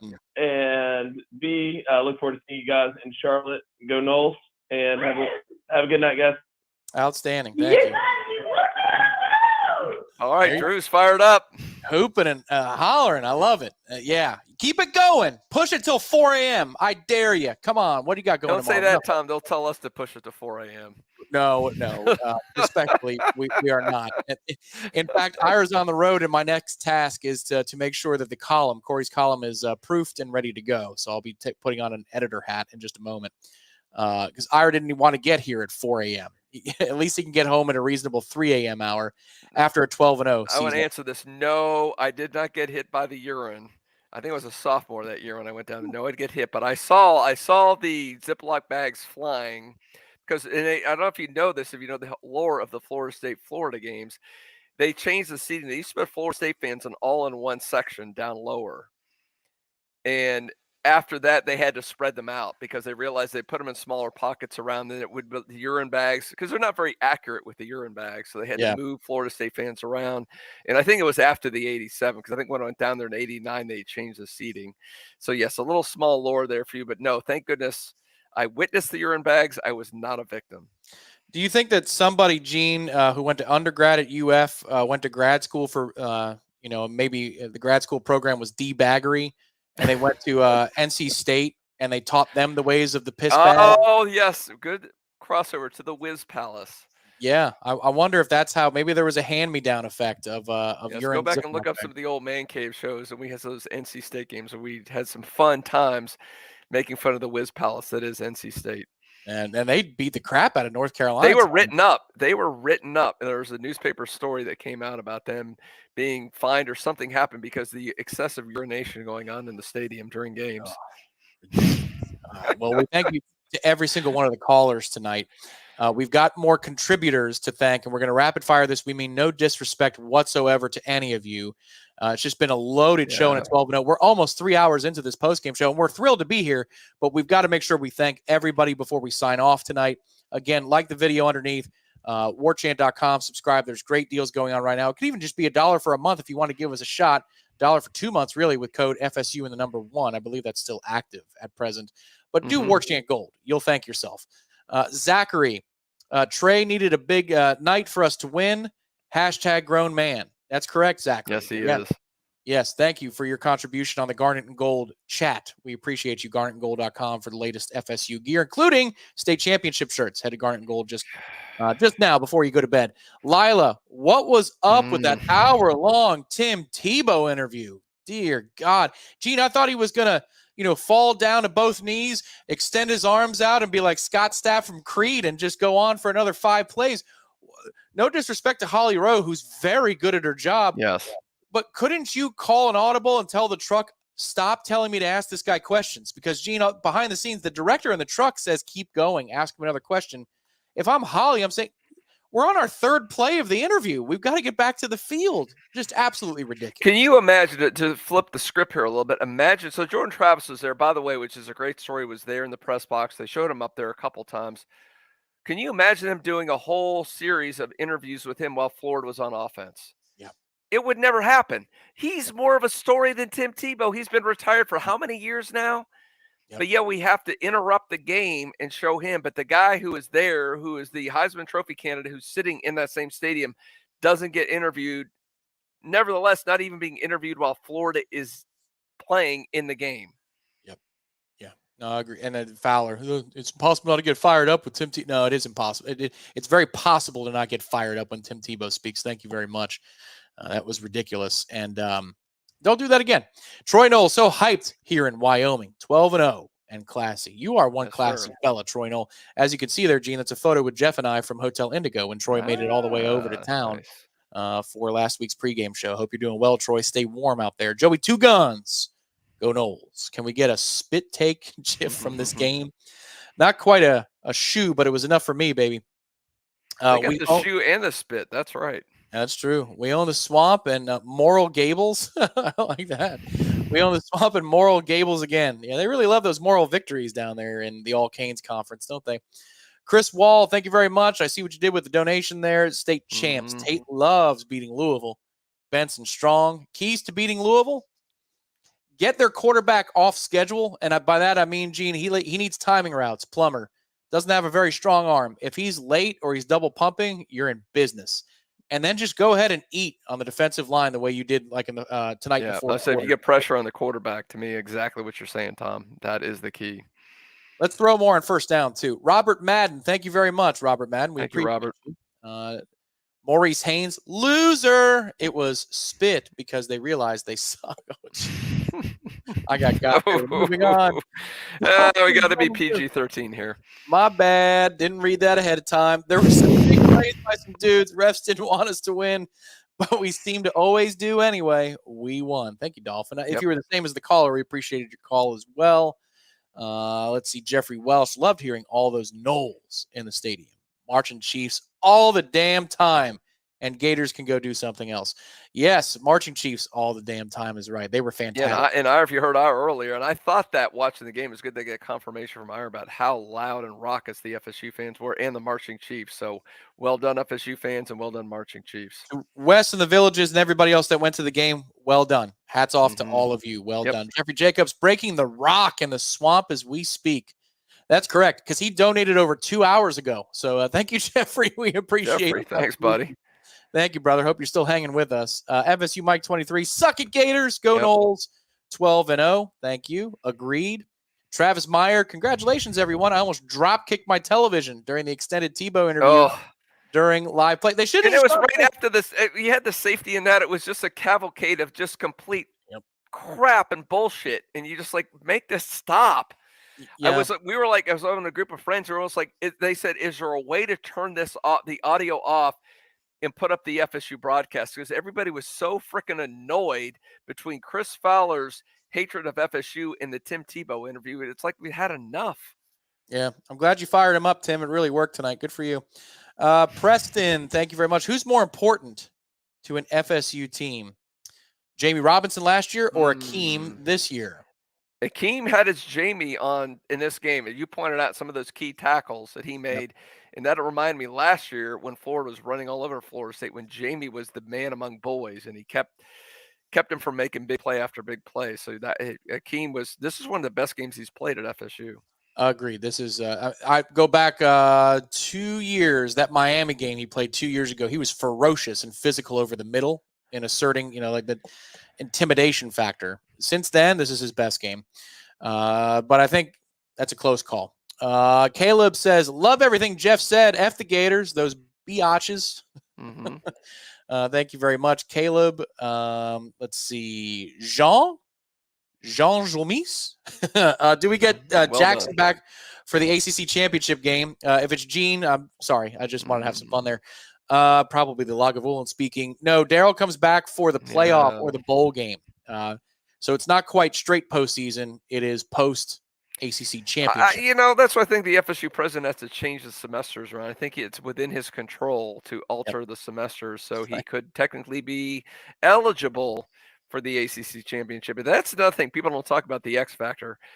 I don't think people realize what he can bring to that. I mean, as much as you saw how disruptive Fisk was and Farmer is, this dude's a different cat. This is, I mean, in terms of, and Tom, you see these guys more than I have. In terms of pure NFL potential, how does he stack up to the rest of the defensive line? Oh, he's freaky. I mean, he's super freaky. Nobody should be that quick at that size. Florida had some dudes who are 340 or 430, which is fat asses. They're not. But he's quick at a ridiculous size. And look, Malcolm Ray's been great too. Malcolm Ray's had a very good season. Daniel Lyons actually had a couple of plays tonight where he knifed through the defensive front. But if you slot almost had a big tackle too, didn't he? Lyons on one. I'm like, dude, you had him. That would have been huge. He was so mad at himself too because he knew he was there. But if you slot those guys down one place for everything gets stronger. Everything gets stronger. Yeah. Edward Glorioso, Norvell giving to the refs after the game. Did you see that? I guess I turned the game off. No, I can't wait to go look at that. Good job, Edward. So yeah, we start literally when the game ends. So I wasn't paying as much attention to when I saw that we were going to go out of the gun and kneel. That's when I got into the office. So I'll have to go back and check that out. True nonsense. Love seeing the hope dwindle out of UF's quarterback as the game went on. Yeah, that's a shame. Was real skippy and cocky at the start. Yeah, he was. They beat it out of him tonight. They were physical as hell. So thank you, True Nonsense. McCluskey, also the name of the cop who got shot in The Godfather. The Florida defensive coordinator has the most comfortable face I've ever seen. Yeah. Yep.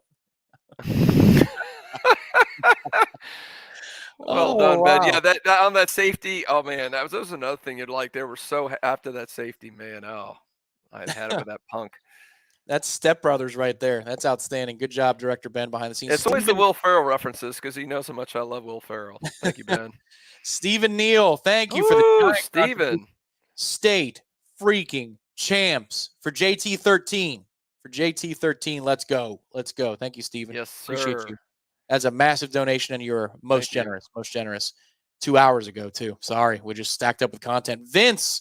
Was Trey's touchdown run almost as dramatic as Dunn's touchdown clinching run in 93? I don't know about that. But, Gene, go ahead. What do you think?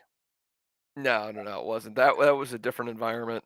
It was great. I mean, I'm not trying to take anything away from it. It was unbelievable how that happened. It was just so satisfying for him to just put the dagger in and end all hopes of them. But there was something special about that 93 one because you knew that was FSU's best chance to finally win a national championship. And if you were in, we talked about environment. And still to this day, that is the loudest I have ever heard being in a stadium when that was 3rd and 10 with Charlie Ward back there. And the momentum had shifted so much to Florida's favor. And you had the feeling if Florida State had a punt right there, they're going to end up losing that game.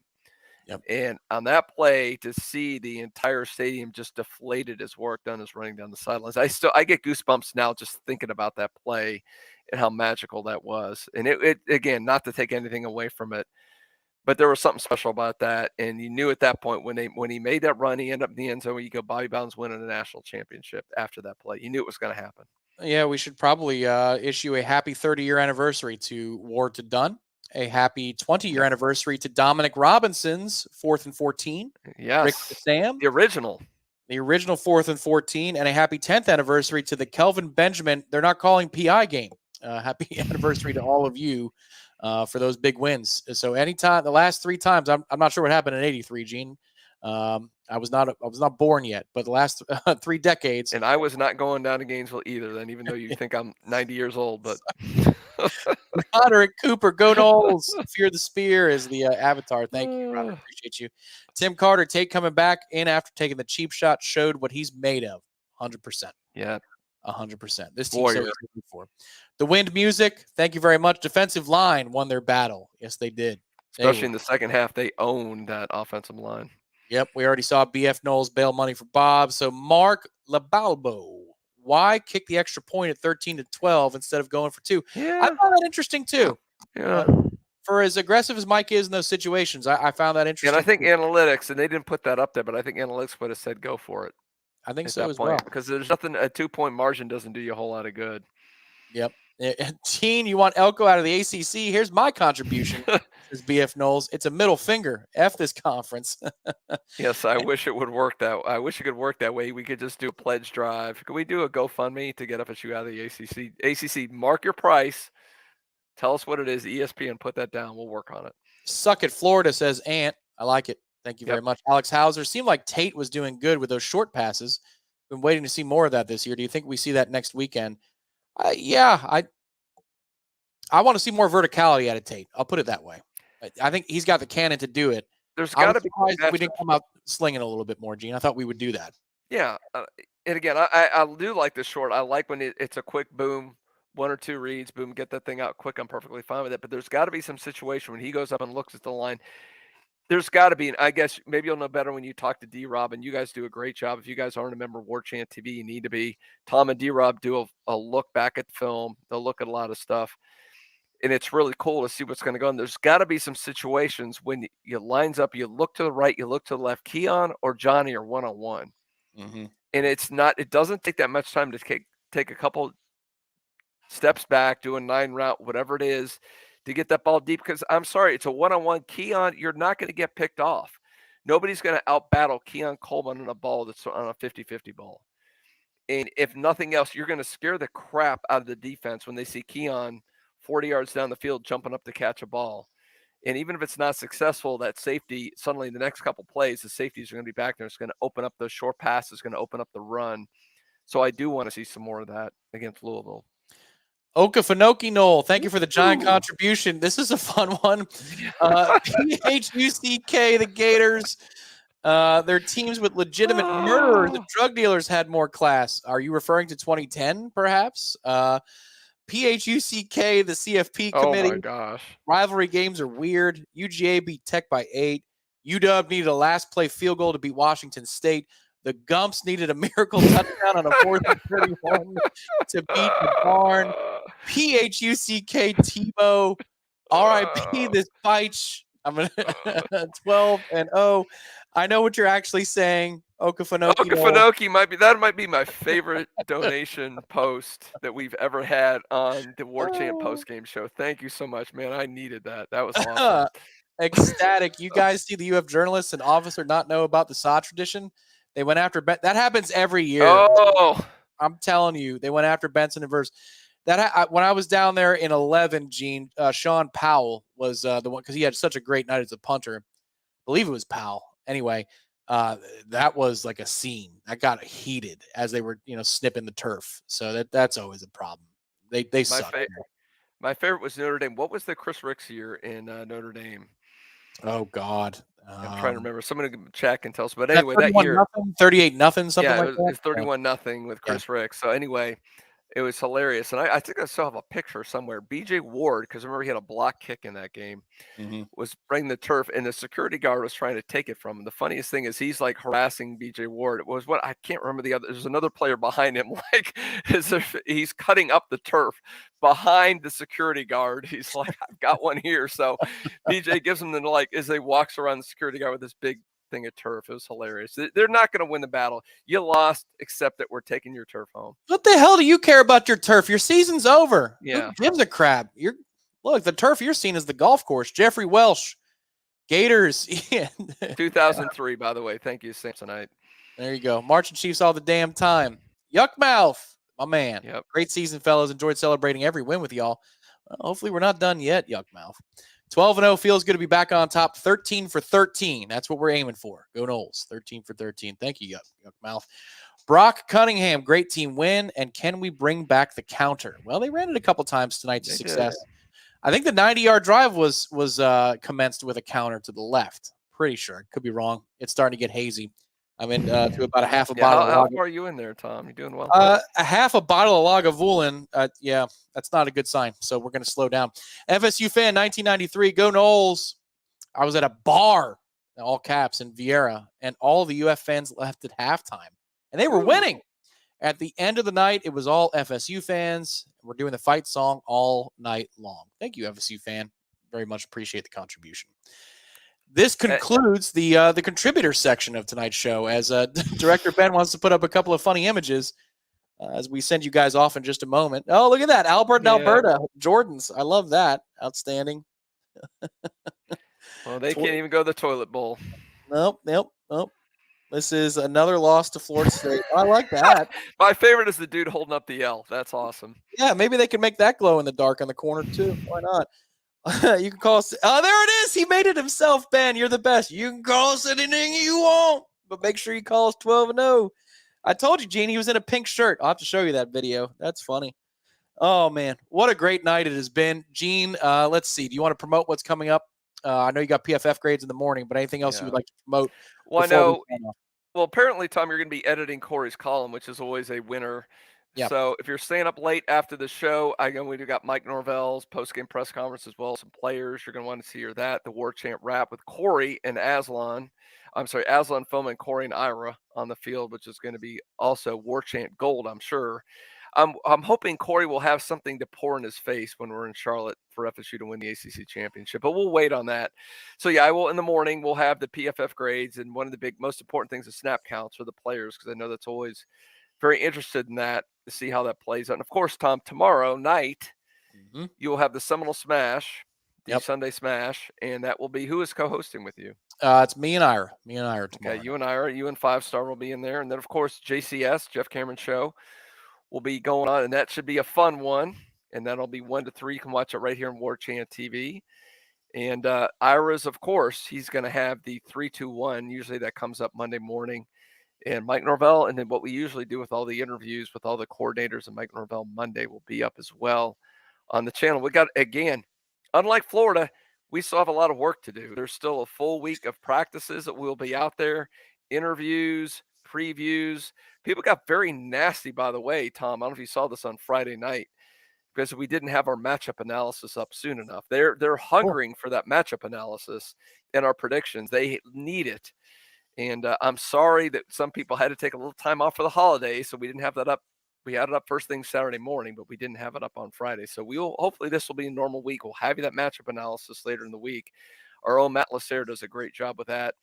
And all of our predictions for coming up for this game. So it's going to be another full week, and you have until Monday. I'm going to promote it again for the Warchant Gold to get that special deal, 20% off the upgrade. And like you said, it's not only 15% on all your purchases at Garnet Gold, ad-free experience, access to the Renegade Room. And I cannot wait till we start getting some student athletes who are going to do AMAs, video AMAs, and we'll also you can post questions. We'll have some answers from them too. It's going to be a really unique experience. Thanks to our friends at Battle's End and everybody else who's going to help us with some of that. And like you said, support them as well, because, how am I remiss? Recruiting, Tom, we are coming in on signing day. It's only a couple weeks away. Florida State number 3 right now. And we've got, I guess, back up with Jeremiah Smith, it sounds like, down in Gainesville. And you want to talk, that would be the flip de jour. And I mean, you want to talk about, that could be the program defining. If you can get a guy like that, because we know Keon and Johnny are gone, you roll that dude in there, and man, oh man, you want to talk about just reloading a program, and recruiting is going to be huge in the next couple of weeks. So stay tuned to Warchant for that. Oh, it's a ton of stuff that's coming up. If you like pods, Wake Up Warchant has you covered. The JCS Seminole headlines this week. If you like videos, we're going to have a ton of those too. And also the content. Like Aslan was down on the field tonight, Gene, and what we're going to leave folks with after we thank Florida Man in Texas. We're going to leave you with some footage of Florida State celebrating exclusive Warchant footage with the Gator head, and this is outstanding stuff. Director Ben, don't worry, I'm the one who's working on it right now. I will share this particular piece of outstanding footage as we're about to sign off tonight. You can see here it is on the channel, and look at this. How beautiful of a sight is this? Look at Tate holding it. Tate. This is outstanding. Great filming by our own Aslan Hajavandi, the director of digital media for Warchant.com. Who's holding the Gator right there? Byron Turner. There's Jaden Jones. There's Jeremiah Byers. Man, what a night this was. Yeah. Look at that. He was at UTEP last year, and now he's in a setting like that. Look at all those Noles who stuck around too, Gene. Wow, that is the best feeling. Talk about going to the swamp. It is awful, a horrible experience dealing with the Gator fans. But one of the best finishes you're ever going to have going on a road game is when that place clears out and that is your stadium. And there's a couple of those games, literally, when you see those fans going, it took a little bit longer, but when you take over a game in the second half and those little bastards start leaving for the exits, it's the most beautiful thing in the world. And you hear the war chant as their backs are turned and they're walking out the exits. There it is. I've linked it in the chat already. The War Chant wrap is up and available, so that link is in the chat. You probably saw that a couple of moments ago. Click on over, watch that. Mike Norvell's post-game press conference. That's always a keeper. I'm sure he's emotional tonight. How could you not be? Tate Rodemaker and Trey Benson, Jared Verse, Braden Fisk all spoke after the game. We will hunt down Billy Napier as well. That'll be an enjoyable Sunday morning view. It's just a loaded channel. And as Ira said, we've got a Jeremiah Smith piece of content coming up on the site. So nice. I just Hesser better not be in. I would right now. If I'm Norvell, I'm calling the ACC and I'm saying, do not bring that bastard Hesser. He better not be the official in the ACC championship game. His crew cannot be there. Let's hope not. But we are documenting an ACC championship week for the first time in 9 years on Warchant.com and Warchant TV. So keep up with us all week long. I want to thank everybody in the chat. There were 5,000 strong of you at one point tonight, and still over 1,300 some 3 hours and 9 minutes after we started. You guys are almost 2 in the morning. You guys and gals are outstanding, as is Terry, our call screener behind the scenes, as is director Ben, as is managing editor Ira Schofel, as is our own host Jeff Cameron, who joined us tonight for a colorful interview, again, some 2.5 hours ago. Gene, this has been a pleasure of a regular season, but we're not done yet. We're 12 for 12 this year. And in the last 2 seasons of the Warchant Gameday Postgame Call-In Show, we have 22 victorious postgame shows. That's unbelievable. What a year. Pretty good. And hats off to you, Tom, doing yeoman's work, man. You've been unbelievable. You're the rock of Warchant, buddy. Oh, appreciate thank you, it. brother. Cheers to you. And Cheers like to I said, you. we will all share some single malt for the Warchant party. We got that set up, of course, at our partners at Corner Pocket. Looking forward to that in a couple of weeks. It's last call at Corner Pocket. I wouldn't blame you if you order 2 at last call if you're out there watching right now.